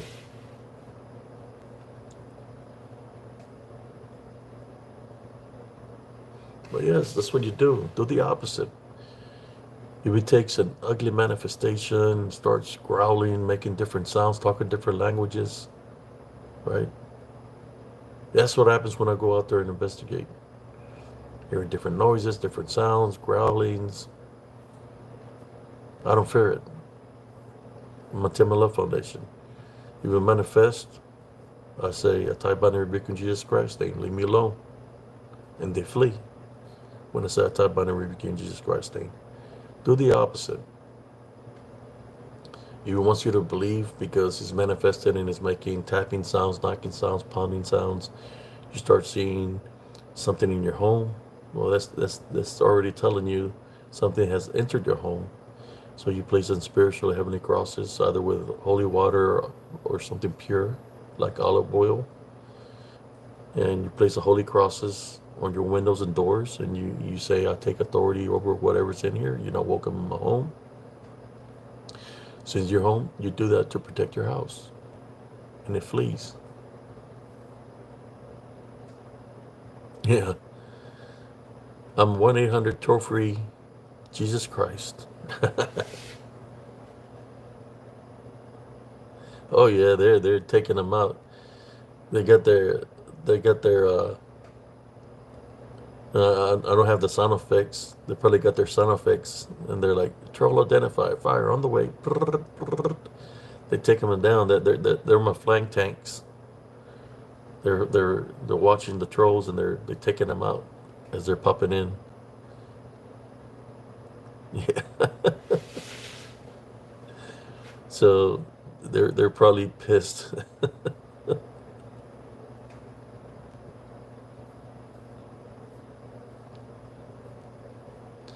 So yeah, old boy from his head is probably spinning around like the Exorcist because he's not getting his way tonight. We ain't playing around here in spiritually encrypted encounters.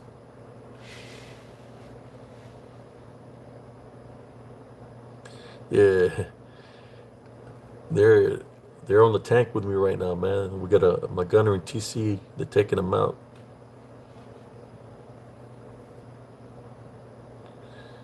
Yes, cousin, they're taking them out.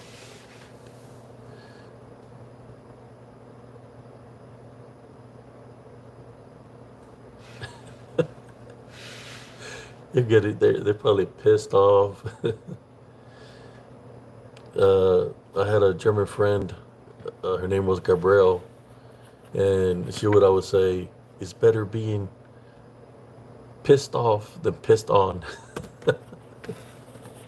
I was like, "Whoa." So that's kind of strange.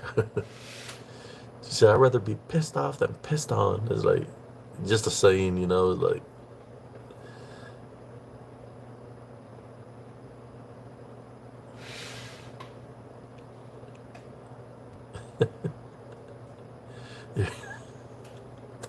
I'm having fun, man.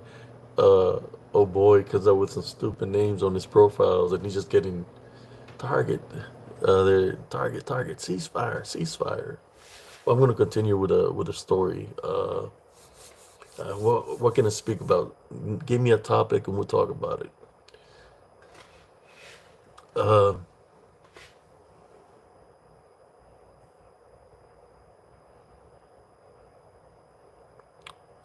Let me see if I can find a topic to talk about.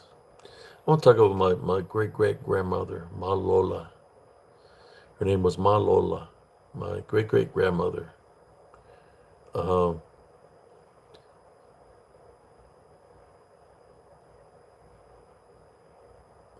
Ma Lola was a very strong spiritual woman. When I was a kid, she would sit us down in her living room, and she was always talking about the balance. She would say, the Ouija board. Let me talk about Grandma Ma Lola real quick, then we'll talk about the Ouija board. She would always sit us down and say, look,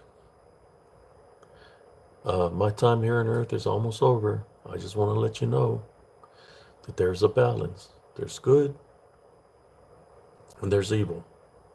And she would start crying, and she was trying to tell us that we have to maintain the love foundation, place Jesus Christ first in order to be able to fight. within the balance. That there's good people and there's evil people in this world. Uh, she was very strong spiritually. She would always pray for us. She would burn sage. They took me there one time where something was, I guess, trying to attack me spiritually. And I went to her house. It was just me and her in the living room. She told everybody to get out. So she turned on the sage, and the whole room was full of sage. And she was like, whoever is messing with, and said my name, identify yourself. And next thing you know, right beside me, through the smoke, you could see what people want to call a lycanthrope, or people want to call a dogman. I call them DDNs, disembodied demonic Nephilim, because they're in spirit. They were standing beside me, real tall. They opened up their mouth and closed them. And she looked at them and she said, you're not allowed near him. Leave my house now. Took authority over him in Jesus Christ's name. And they turned around and walked through the smoke out of the house. Demonic beings. She ran them out and told them to leave me alone. That's how strong of a spiritual woman she was.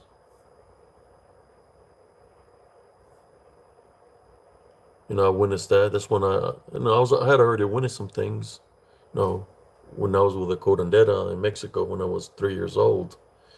Then I witnessed the abilities that she had, which she had spiritual abilities. The only thing, brother and sister, sometimes when it's a battle between good and evil, there's good people and then there's evil people, because there's other people, when you're believing in Jesus Christ, there's other people that are believing in witchcraft and necromancy, they're believing in Lucifer, they're believing in demons. And that's why there's a spiritual warfare. It's about the good and the bad. It depends on what you choose in life. My cousin Judges was talking. Let's talk about the Ouija board. The Ouija board, no different than when somebody reads the cards or they have a sphere and they're trying to give you your fortune. Those are spiritual openings, brothers and sisters, and they're formed. The way they attack through using those sources is because you're believing that when you're using the Ouija board, or they're reading a card, or they're using a sphere, that you're believing that you're talking to a loved one, right? So you're believing you might be talking to your grandmother, your grandfather, your father, your mother, whoever it might be that they say that's communicating with you. But demons, that's how they deceive you. So you think you're communicating with somebody and you start believing, well, right there, when you start believing that it's them and it's something demonic, that's the opening it uses to attack you. Because you're believing. Belief is the key word of the day. Be careful of what you believe in.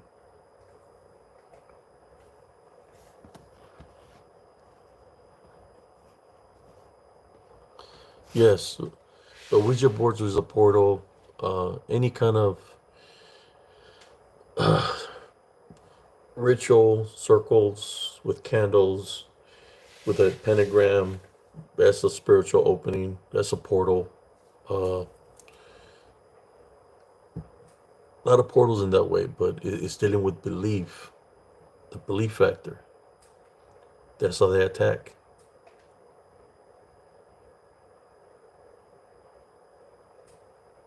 No, I've never read the Gospel of Thomas.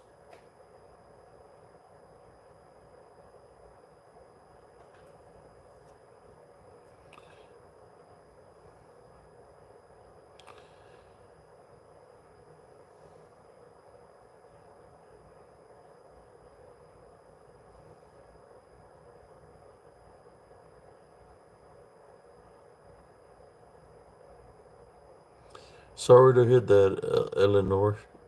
What happened in your family? I just want you to know Jesus Christ is with you. I'd like to pray for you. We type under rebuke any negative energies around you. Uh, you're not allowed to affect Eleanor at this time. We type under rebuke in Jesus Christ's name. And we call upon the heavenly angels to go assist you. This we pray in Jesus Christ's name. Amen.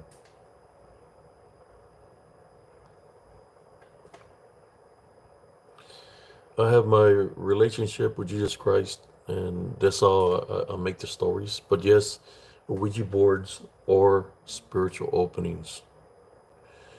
As a matter of fact, I've shared this experience. It was dealing with my sister. Uh, my sister had bought her a Ouija board. My cousin Jesse Jesus Carvajal knows. Remember Benita Galvan, where her mother, she supposedly was a witch, I believe.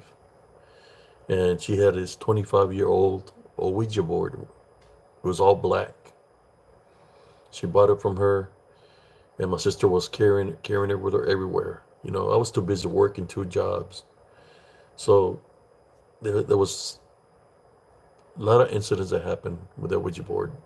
One, uh, she told me that she was out on the dirt road with her friends playing with the Ouija board, and that the Ouija board kept on saying my name, kept on saying my name. All throughout, no matter what question they asked, it kept on saying my name, and it kept on saying bad things about me. There was one time that my sister said that the Ouija board said that there was some kind of cassette in our attic, right? And you know, I didn't want to believe in nothing like that. I said, but out of curiosity, you know, curiosity killed the cat. So I'm gonna go check it out to see if there's anything. I searched, I didn't find nothing. But now I'm up there, you know, I'm in the house by myself, in the attic. So I'm out there with no fear. Then I hear somebody running inside my house. It's my sister. She's like, she's saying my name. Get out of there. Get out of there. He said it's coming for you. He said it's coming for you. Get it? He got me to believe that there was a cassette out there. So that was a spiritual opening. I got up. I got off from up there. I didn't see nothing. Uh, then there was a day when I got off of work. I went inside the house, and my sister had the Ouija board on her laps. No, I guess she was seeing it as a toy of some sort, right? She had it in her laps. Her hair was over her face, and the little thing on the Ouija board was moving by itself. It was literally moving by itself. So my sister's repeating and she's not even looking at the letters because the face is over her hair. So she's just saying a lot of bad words towards me. And the Ouija board said, or the demon, right? Said, you kill me, that's why I'll kill your mom. That's what it said. So I told her, what would you, I said, what would you do if I placed a holy cross on you, place some holy water on you and burn you? The board and the little thing started trembling. He was moving real fast. And then my sister was just repeating what he was saying. You almost made me. You almost made me. You almost made me. So I grabbed that board off of her. You know, I grabbed it because, I mean, she was reading something that you couldn't even see. I grabbed it. My sister jumped on me, started hitting me in the face. I grabbed her with a little hand, threw her off of me. I took the board outside. I had a crucifix. I put it on it, started praying the Our Father. After I finished praying the Our Father, I put some holy water on it as I kept on, you know, during the prayer. And after I prayed, continued to pray, I placed some gasoline on it and I lit it up. Started burning. Black smoke started coming out of it. All that time, my sister, they were holding her down because she wasn't acting herself. Uh, we got rid of what I burnt. We got rid of it. Uh, 2 weeks later, I'm outside with my friends. They're females. They would go visit me. It was three of them. There were an aunt and two cousins or sisters. So I'm talking to them, and there's this guy that passes on a bike, and he makes this strange sound, like a howl, like it's howling, right? When it's howling, the girls scream. He does a 360, comes back on his bike, and he stops there by us, and he said, "Who's scared? Who's scared here? Who's scared?" Okay. Remember when I talk about fear, the fear factor. When I look at the girls, they're not saying nothing to him. They're just frozen, like if time stopped. And I look at him and I said, "Hey, what's up?" Because he looked like somebody I knew. I said, "What's up, man? What are you doing here? Why are you coming here scaring people?" And he told me, "You shut up." And then he looks at the girls again, "Who's scared? Who's scared?" And I look at them and they're motionless, like they're frozen, like they can't move. And I said, "Man, you need to leave, get out of here. You're disrespecting my guest. Leave." And I put my hand on my hips. He mimicked me, put his hands on his hips. I put my hands across like this, and he's mimicked me, which is trying to get me angry. So basically, I'm saying being angry is a spiritual opening. So he looks at me and he smiles. His eyes are kind of reddish. And he says, "I'm going to give you a hint why I'm here." He says, "Just because you place a cross on me, holy water on me, and burn me, don't mean you're going to get rid of me." And then he smiles at me. First thing that popped into my mind was the Ouija board. So that's letting me know that it's something that was demonic. And he said, "On the path that you know, So on my path, if you follow me, you can have anything you want in this world. Money, I can make you the richest man on earth, but you gotta follow me." When all this was happening, my sister had come outside. This this thing called my sister by her house name, and I told my sister to go inside because it was something evil. By then, when he said that it started happening is this, I told him, when he told me that he could make me the richest man in the world, I started saying the Our Father. So you already know what I stand by or stand with. So I started saying the Our Father, and he started going like this, moving real fast. And it was moving real fast.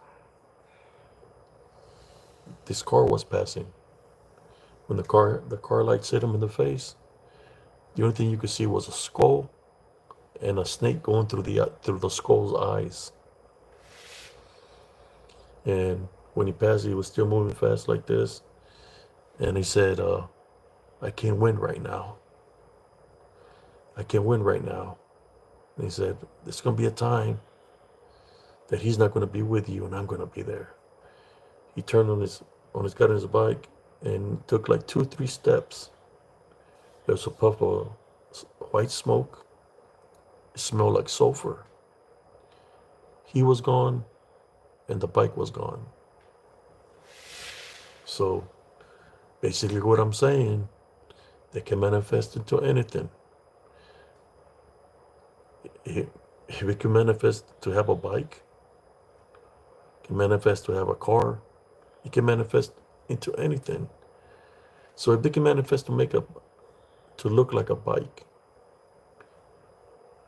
what people are seeing in the sky, that's a UFO, demonic. I seen a UFO. If it can manifest to have a bike with it, then it can manifest to look like a UFO. Just leaving it out there for y'all. Speaking in truth.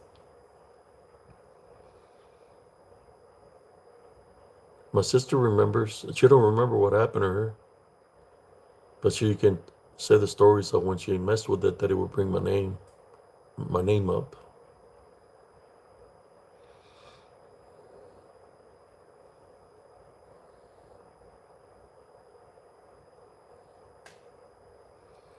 Yes, everything that happened before that. So I've been fighting spiritually all my life. My cousin Jesus Carvajal, he witnessed a lot of things there at that house also. He stayed there with me uh, for about 2 years to witness some of the things that were happening there, spiritual activity, and he also witnessed people coming after us, that they were trying to come after the family, but they were there to fight alongside with us.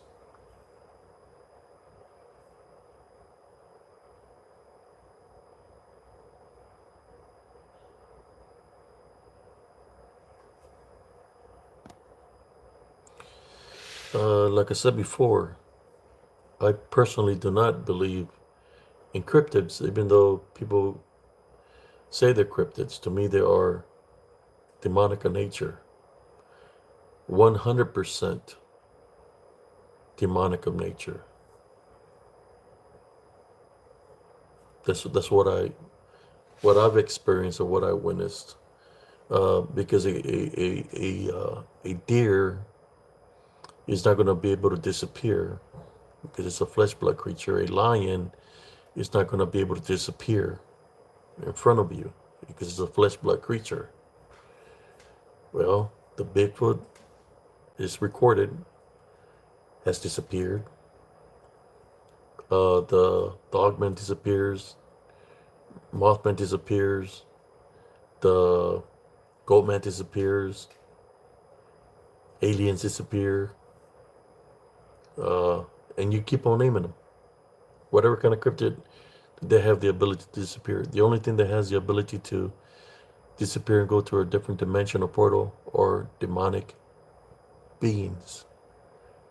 And I'm bringing the spiritual truth out here on Spiritually Cryptid Encounters. That's why there is no bodies. There is no bone structures that are found. Footprints, anybody can make a footprint.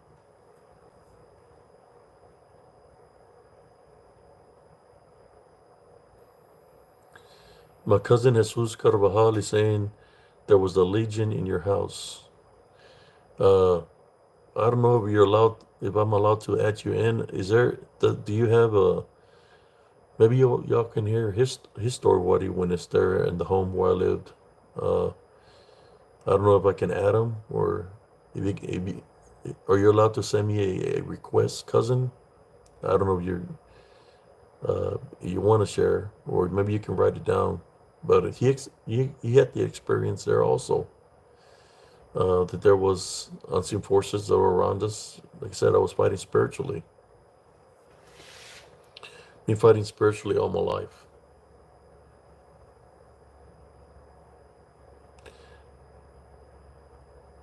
How you doing, New Zealand?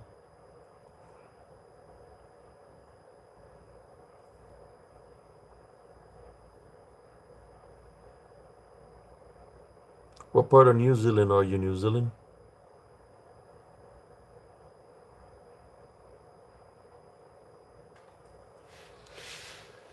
I don't know.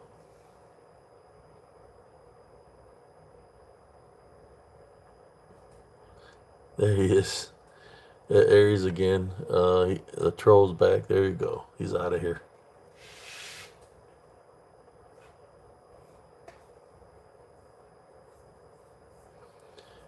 Yeah, there was a lot of portals there in where I lived. You could hear disembodied voices of people chanting like 24/7, like during the day and at nighttime.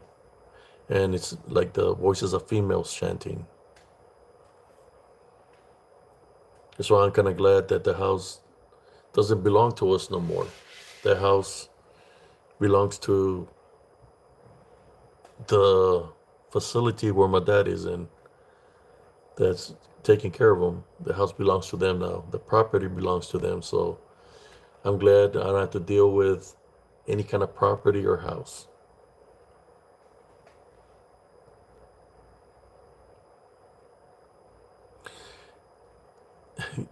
You see, he's saying in the comments what happened to him.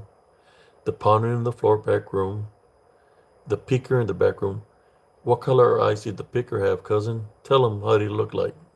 Give him a description of what you witnessed of the peeker in the back room. And that was a tall window.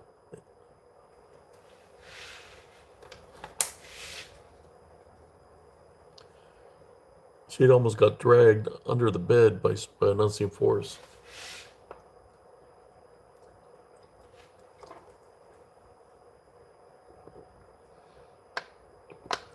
Tell him the color of the red eyes that you will see.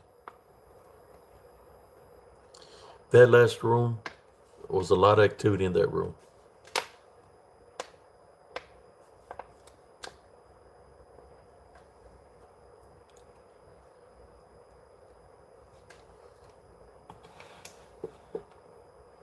Remember I told you that there was a boy that would run around the house and he was always looking through the window? That's what you witnessed. He just wanted you to go play outside with him. You witnessed him at night. That was the peeker. He's always looking through the window. Running around the house, looking through the window. He used to run all around the house in shadow form during the day. And he would stop by the window and it would take the manifestation of a boy. And he'd be looking like this.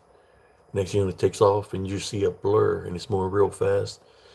It would stop from window to window. And it would stop in the front door. My mom's like, "Go, how come you don't go play with that your friend?" I said, "Mom, I don't even know who that is."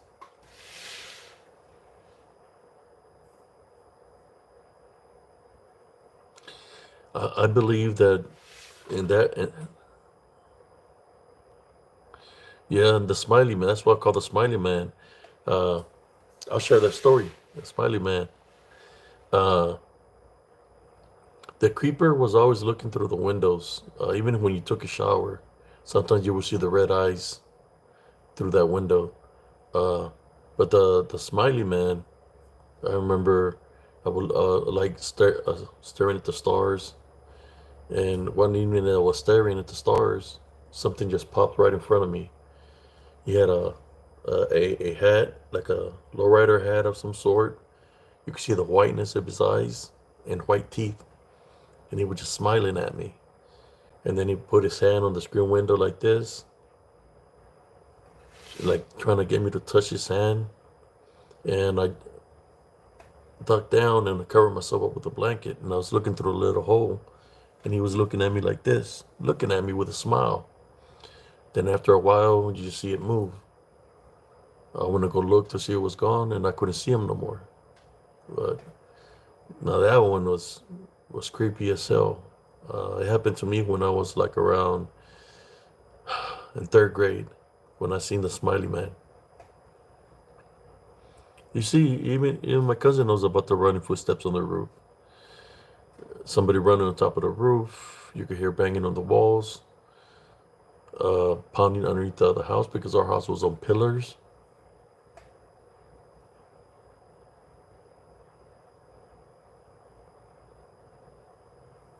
Disembodied demonic Nephilim. That's what it stands for.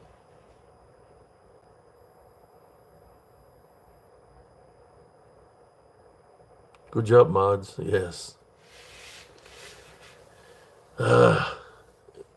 I don't.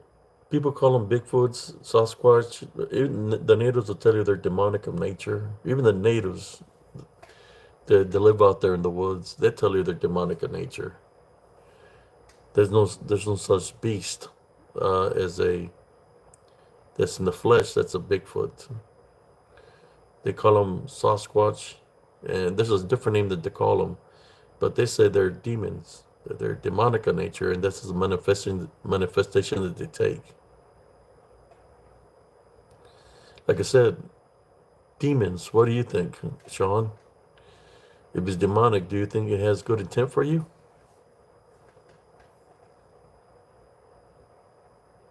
That's what they are, demons. They just manifest to look beastly. Cryptid was a name that whoever founded the Bigfoot, right, communities, is because they want you to believe that they're real, that they're 100% flesh, but they're setting you up for failure. Because if you're giving them belief, then there's a spiritual opening for you to get spiritually attacked. So, for those that are believing them to be real, well, those people are being bonded. They're being targeted. They got control of them. That's all I can say.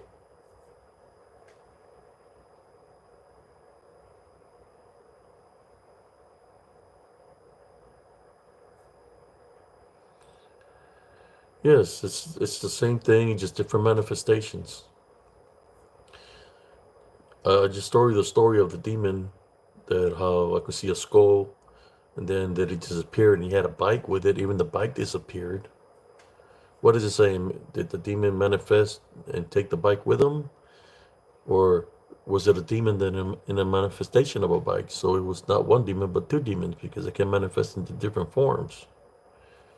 That's what I'm saying. I've seen it where cars disappear.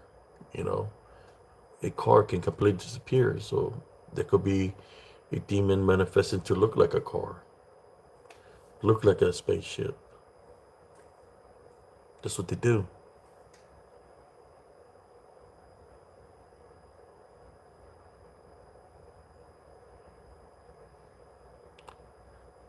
There, there's yes, there's good angels and there's demons. The demons want you to go against God, so they want you to believe in them, but you're really believing in nothing because they're casted down. They have no power. So when they want you to believe in them, they're literally demoralizing you because they're deceiving you, thinking that they have some kind of power, in which they don't. Because we're greater than them, because we have the opportunity to make it into the kingdom of heaven. They don't. That's all I'm saying, that we have the opportunity to make it in the kingdom of heaven. They're already fallen. Their fate is already sealed. These Tirian that I speak of, disembodied demonic Nephilim, that wasn't created by God. They're created by the Watchers, which were affiliated with Lucifer, which they are fallen. That's why I call them DDN, disembodied demonic Nephilim.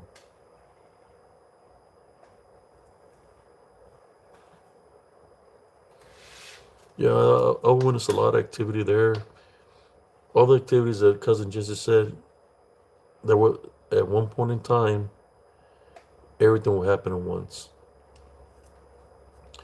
Uh, in that house back in South Texas, the banging underneath the house. Imagine you move from one side of the room to the other and you hear a pound. You move to a different spot and you hear a pound right underneath you. It's because they see you spiritually. Or you put your back against the wall and something's pounding behind you. It's because you're seeing spiritually. You move to one side of the room, on top of the room, you hear somebody running, stop right on top of you. Or imagine that. You move to one side, you hear somebody stop, like a pounding on top and a pounding underneath you. It's because they're seeing you spiritually. That's why it's called spiritual warfare.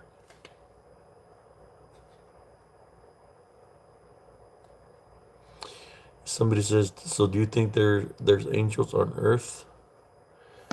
Yes, there's angels on earth. How do you think people get uh, blessed, spiritually blessed? How do you think people get healed? But it goes to the personal relationship of the individual that they have with Jesus Christ. That when we call upon help, they'll come and assist us. Sometimes the gates of heaven open, and when they're open, there's lightning, there's thunder. When the angels come, in which that's signs of Jesus Christ showing you that He's got your back. When it rains, He's blessing the ground. He's getting rid of the the angels that are around your home on top, that are trying to invade your foundation. He blesses and protects us that way.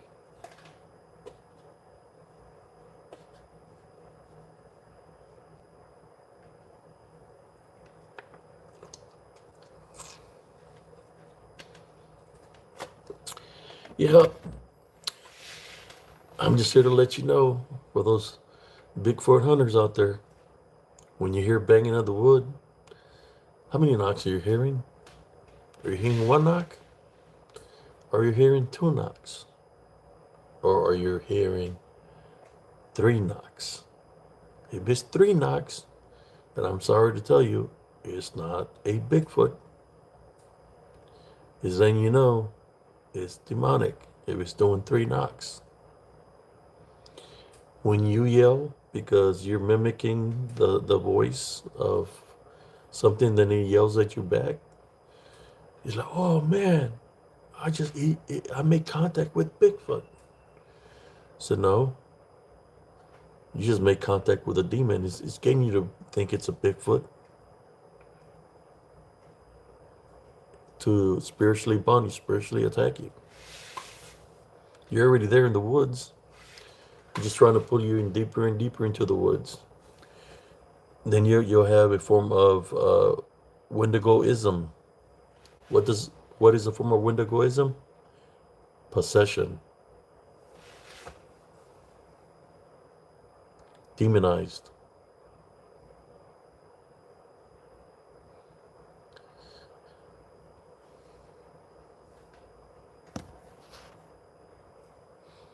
Yeah, but I like bringing the spiritual aspect into this. I gotta bring the spiritual awareness to my brothers and sisters. I mean, in figurines, a form of idolism. You see little figurines of Bigfoots, little figurines of Dogman, little figurines of. I think there's a chessboard that the masons have of dragons, and gargoyles that look demonically, right? Those are a form of idolism. You notice in some of the countries they have picked up on the buildings that are handmade.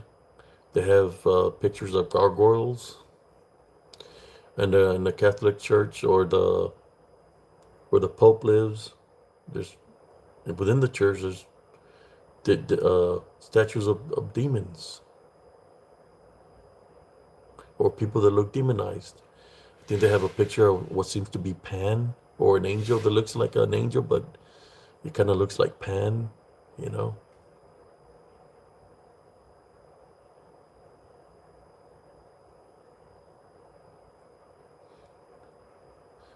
Oh, that's good.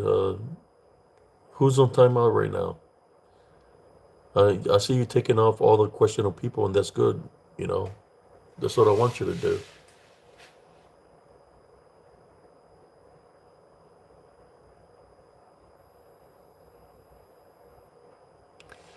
The Denver airport.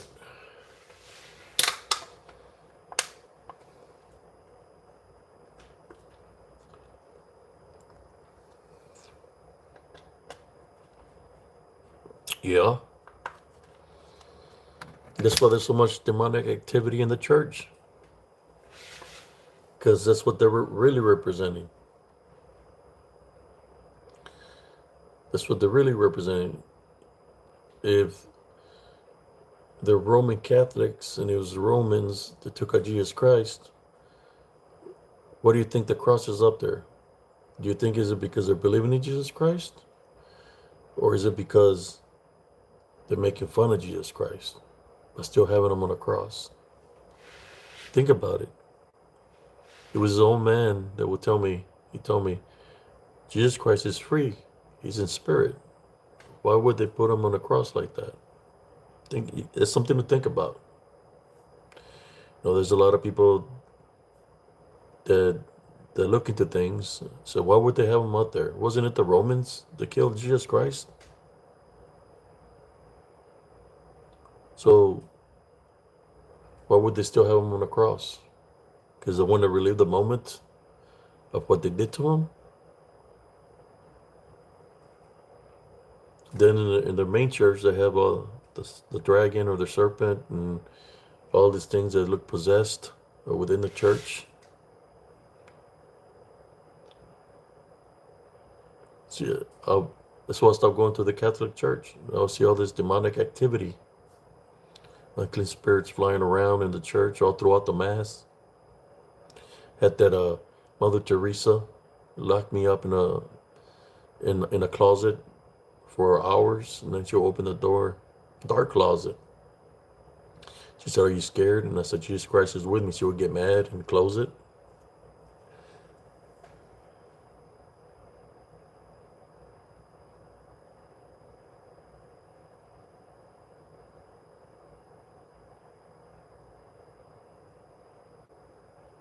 Yes, there's different kinds of angels, different names.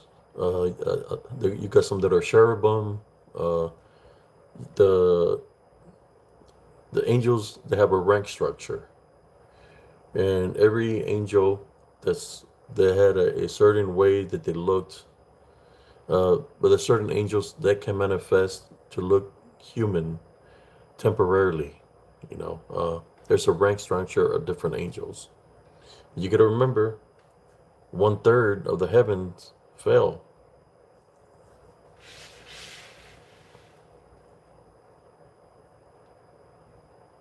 Due to the spiritual gift of discernment, Sean P. That's how you will be able to distinguish, because the difference between an angel and a demon, that the angel will identify itself to you of what it is, because if you have the spiritual gift of discernment through spiritual law, it will identify itself to you, just like the Legion identified itself to Jesus Christ.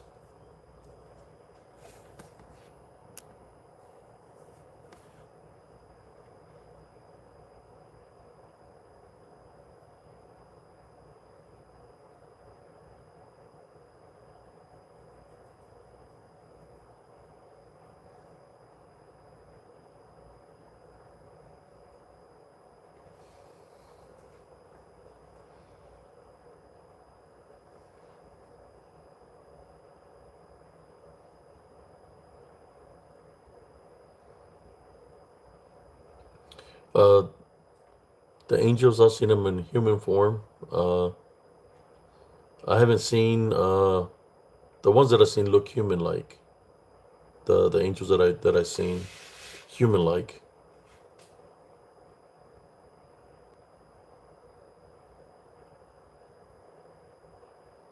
Yes,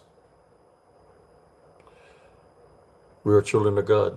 It's children of God, children of the light, created under His image.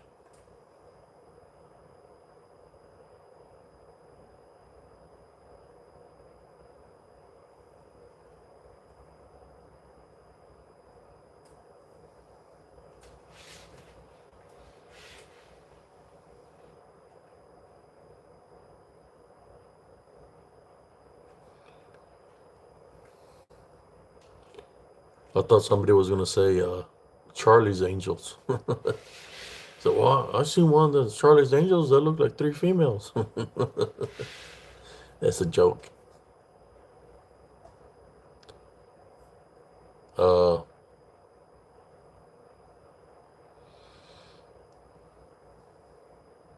yeah, I've seen some crazy stuff, but it's been like this for me all my life. Fighting spiritually, I've seen, you know, as I'm walking the earth to the best of my ability with Love Foundation, I've been targeted all my life because they know what I'm about. They know what's in my heart. Uh, but I continue to walk with the Love Foundation. Uh, Sometimes you getting pulled back and forth, left and right, left and right, left and right, left and right. But you gotta continue to move forward with the Love Foundation.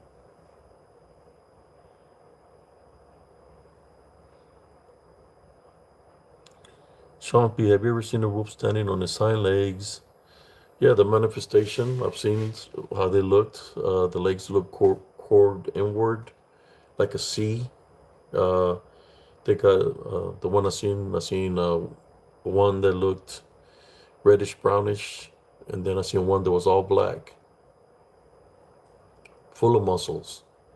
But I found out later on that it was just a manifestation that they took, a temporary manifestation. Uh, could have been a shapeshifter skinwalker. You know, they all get the same witchcraft and necromancy from the same source. But I witnessed, yes, I witnessed in Elms Grove. I have a picture that I'm going to download it later on where there was a freeze that came through. Here's Trento, Texas, and the, this tree was, the tree's branches were like down. It was like an opening on it. So I took a picture of it. But when I looked at the picture that I took, or through the video, right, screenshot off the video, you could literally see like there's something huge sitting down or on those branches. Because you could see a body, you could see arms, and you could see a face. What seemed to be a giant dog man, giant lycanthrope werewolf. I'm gonna do that. I'm gonna I'm gonna get that picture, work on it, and let's make a short reel of it to see who can see it, how big it is, how massive it could be. But like I said, it's dealing with uh, the wants you to believe when you see something that way, that big, that it wants to scare you, or for a spiritual opening, or it wants you to believe it is something real.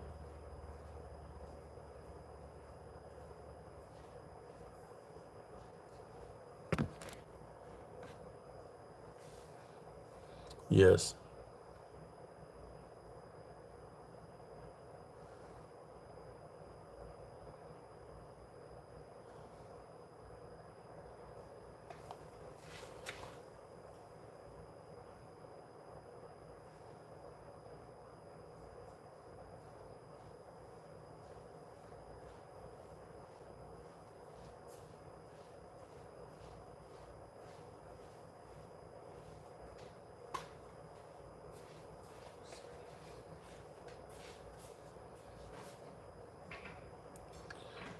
Yeah, they can manifest, and you know what? When they manifest, they have the ability to make noise. Like you could hear leaves, pieces of branches cracking. When they go into the wood line, you could hear uh, branches moving because depends how long the manifestation could take. Some can manifest for 5, 10 seconds. Some can manifest for 20 seconds, 30 seconds, a minute. But then because they want you to believe that they're real, so they make all these things happen to make you think they're real. And you got to remember one thing also: they can mimic voices, they can mimic sounds. The one I seen at the park, the awful one or they call it alphas or whatever, but the one I seen, he was running to the park. When he ran into the park, you could hear it where he's running through the branches, and you could hear the branches break. Then you could hear it land in the water. You know, now when you hear something like that, you think it's real, right? Oh, when I thought that what I seen was real, that's when they stopped showing themselves to me. Then I started getting demonically attacked because I gave a power of belief, the thinking that this reddish one and the black one that I seen, and this other one that looked like some kind of cougar that was standing on twos were real. That then I gave power to them by thinking that they were real. So how to take the power back? But not giving them power of belief, but fighting through them spiritually. But that's how they get you. If they can get you to believe that they're real, then they attack you unseen. They come at you invisibly. You can see it in disembodied form. They start attacking you because you got the spiritual opening of belief.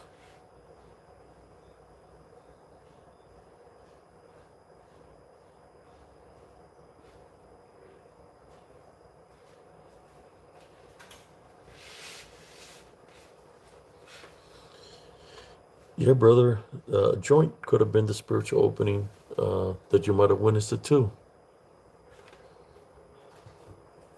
When people are on medicines, things can happen too in that nature.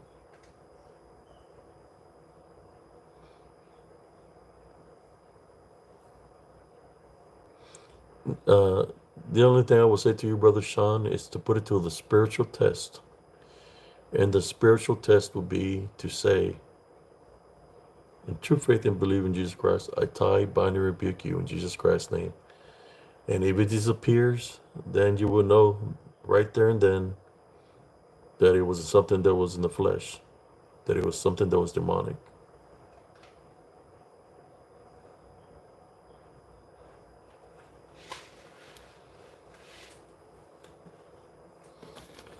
Uh,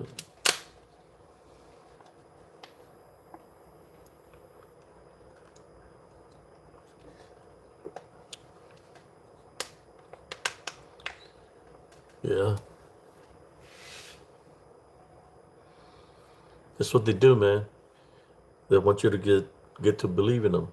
You know, just kind of like the demon that manifested from the Ouija board that told me to believe in it. It was in the form of the demon, but he said one thing. He said that when he passed through there, he could have changed it to any form that he wanted to. He said a lion. He said he could turn into a lion. I said, you would have turned it into a lion, I would have kicked you like a dog. And that's when I started praying against it. He literally said, that's what the demon said. He said, when I passed through here, I could have changed it to any form that I wanted. So there you go. They can turn into manifest into any form that they want.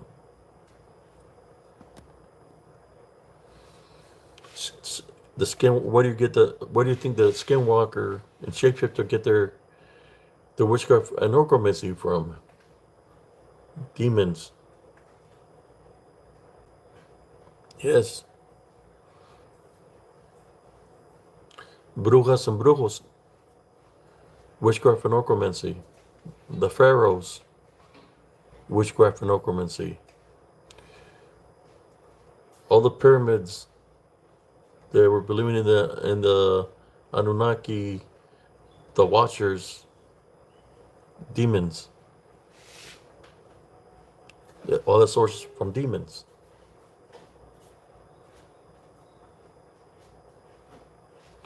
How you doing, Overbuilt Automotive? We're going strong here. My app moderators there, they're booting out the trolls. They've been booting them all night long. They try to interfere and they boot them out.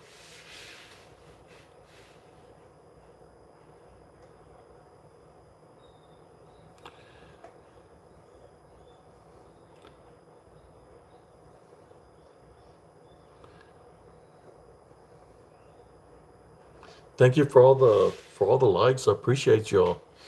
That's why I like coming on at night. You know, it's kind of like, I mean, I can do some videos during the day if y'all like, but I know some people work.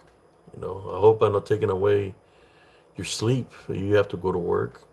I can always do some lives during the day too. You know, I just want to say thank you to everybody that's tuning here on Spiritual or Cryptid Encounters. Those who subscribed and hit the like buttons. I appreciate y'all.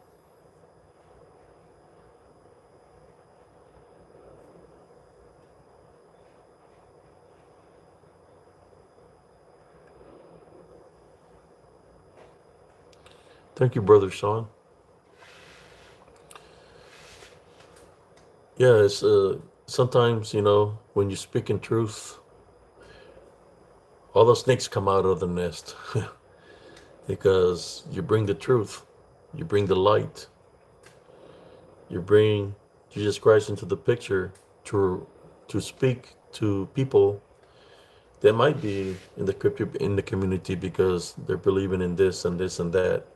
But I'm bringing the spiritual truth of why not to believe in those things, because of what can happen, how they can attack you because you're giving it power of belief.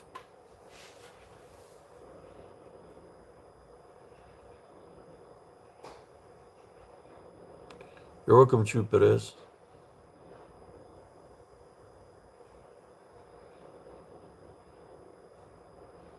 Thank you, Smith.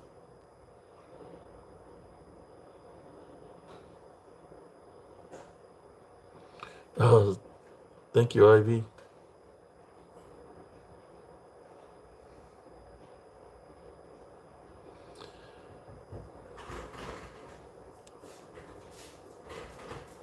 Crayon Falcon. I wonder who that is. I've never seen that name before. They're talking about grapes. He's probably uh, uh,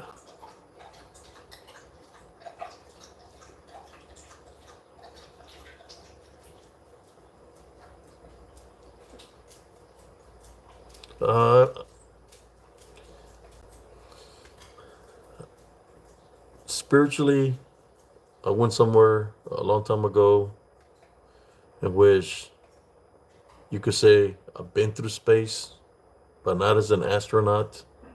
Spiritually, because I crossed over. I can tell you that what I witnessed up there was this golden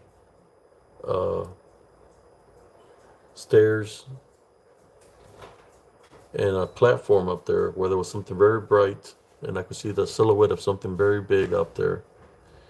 And the voice told me to stop, but the voice sounded like Mother Nature itself. Like if you think about thunder, uh, earthquake, tidal wave, the voice sounded very powerful. And I was told what I was doing there, and I just said, "What are you doing here? Nobody's ever gotten this far, so I want to be with my son." So when he said, "I want to be with my son," then he said, "What are you doing here?" Then what are you doing here? Like telling me to go back. So I was able to go through the universe, in through the atmosphere, through the sky, through the roof of the hospital, from room to room, into my body that was, you could say, just like trembling, like in a different vibration maybe. And my eyes were back white. I was able to come back into my body. So if I could see there's a location somewhere in the universe that it is the kingdom of heaven, and I could see stars, and then I could see Earth going into the atmosphere, going through the sky. I didn't go any further than what I had to, right? I didn't go further down than Earth. I went into my vessel because I got blessed. For people to say that it's a flat Earth, I don't know. I don't think it's a flat Earth. I mean, what I witnessed. But of course, the reason they're going to say it's a flat Earth because when the sun is rotating, one where it's okay, if it was where it's day, right? Where it's like right now it's nighttime here. On the other side of the world is it's night, you know. But I've seen where they say that somebody laid out a flat Earth and they're saying it's like this or whatever, you know. And they talk about the center Earth, that there's another sun in the center Earth, which we know that every planet has a core, some kind of core, right? The sun has some kind of core in it that it's so bright. Uh, Stars have burning, burning stars, burning planets. Those are stars, right?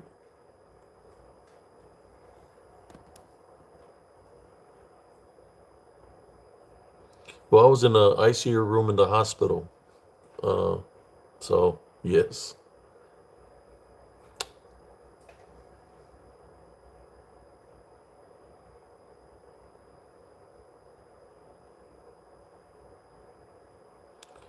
Reservation Dogs. I'll see if I can see that. What is that? Is that a movie? Reservation Dogs?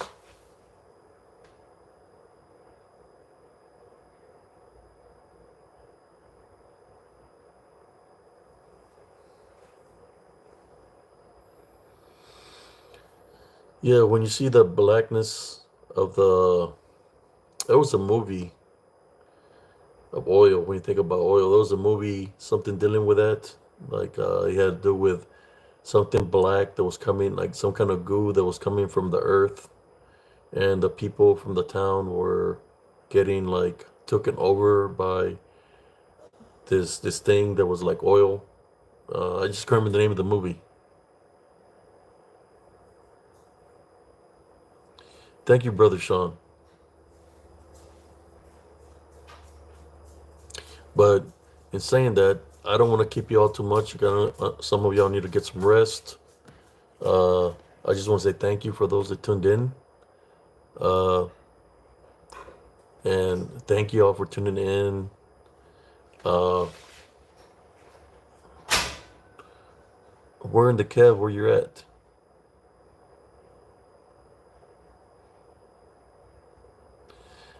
When I yeah, it's a movie. It's dealing with some kind of goo coming out of the ground. It came out like in the 90s, I think.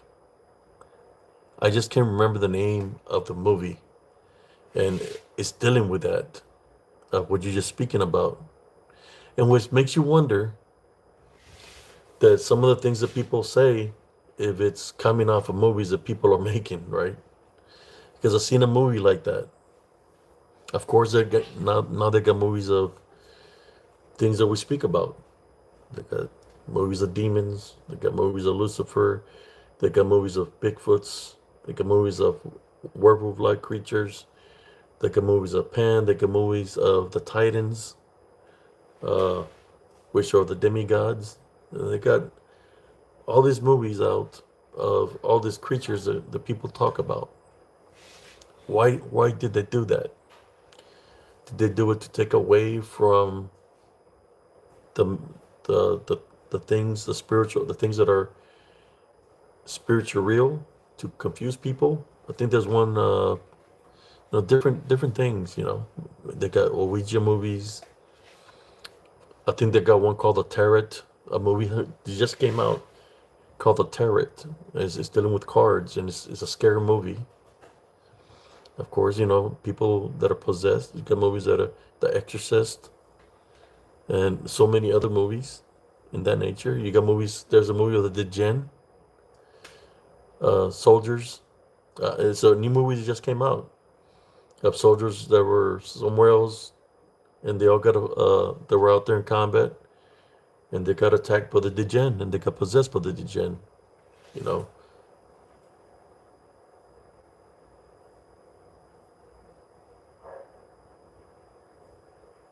and of course, you got TV shows like on TV, Supernatural. You ever see that series of Supernatural? They talk about all this, that we're speaking of here. Skinwalkers, shapeshifters, demons, werewolves, vampires, ghosts. That show brings everything, But this is shows before this that will talk about all this. Bewitched, about witches, right? Uh, so many.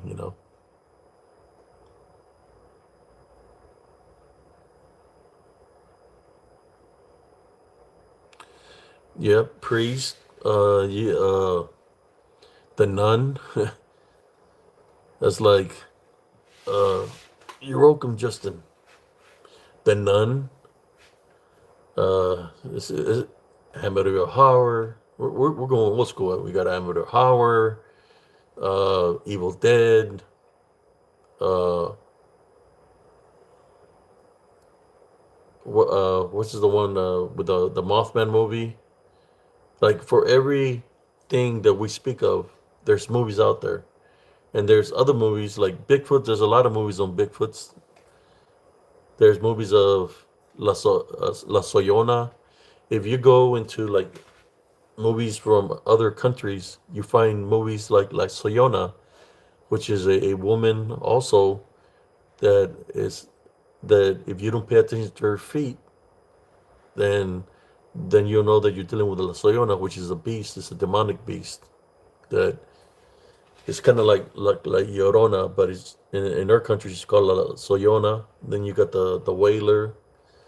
Uh, so many movies out there that, but you see, those are movies that people are creating. My short reels are real, spiritual real, where you're able to see the spiritual side out of it. Of course, you see on Facebook, YouTube, and Instagram, there's a lot of people hoaxing people in costume pretending to be a Bigfoot. It's so crazy that like you wonder like, okay, this is a perfect picture of a Bigfoot that's standing right here. How is somebody gonna get so close to be able to take a picture like that, right? Straight at it, not say nothing. You're not hearing nothing like oh shit or any kind of expression. Most likely because it's staged. It's a hoax. But when they get those cameras, camtrail cameras, same thing. You know, you see a lot of that. Some of the costumes that the people are wearing are like very baggy. The way they're walking, very human-like.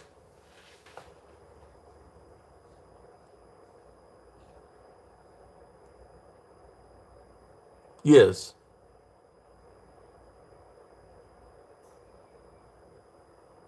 yes. One thing that I do is I do watch movies.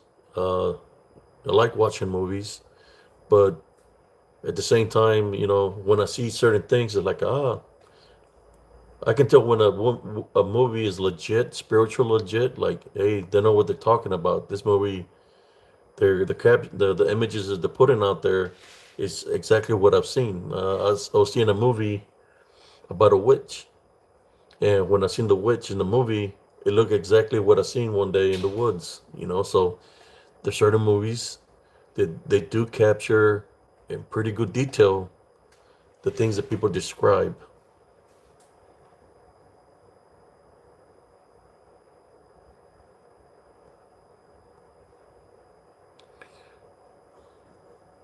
Thank you, Sin City.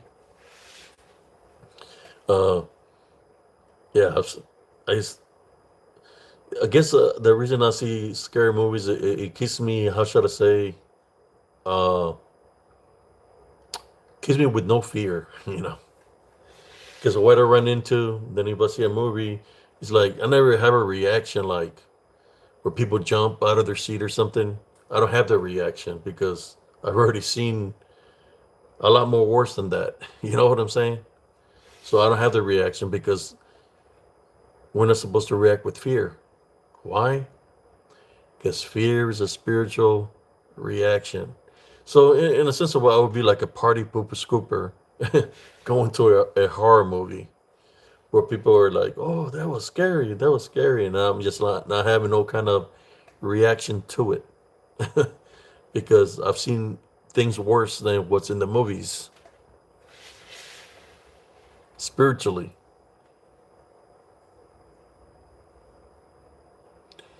No, I haven't seen the new Civil War movie.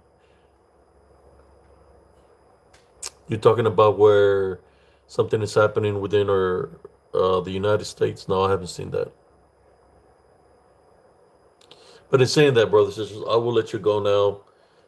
Thank y'all for tuning in. God bless every single one of y'all and your families. Y'all have a beautiful, blessed day. Yes, we all have people around us that are protected spiritually. Could be family members and angels that protect us spiritually. Y'all have a beautiful, blessed day. I'm going to finish this with a prayer. Heavenly Father, this time I'd like to pray for all brothers and sisters that tune in here on Spiritual Cryptid Encounters. I want to say a big thank you to them. Continue to protect my brother and sister spiritually, for them to do the opposite of something negative and replace it with love. This I pray in Jesus Christ's name. Amen.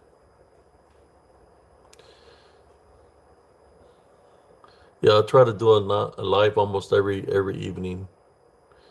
Y'all have a beautiful, blessed day, everybody. Peace out.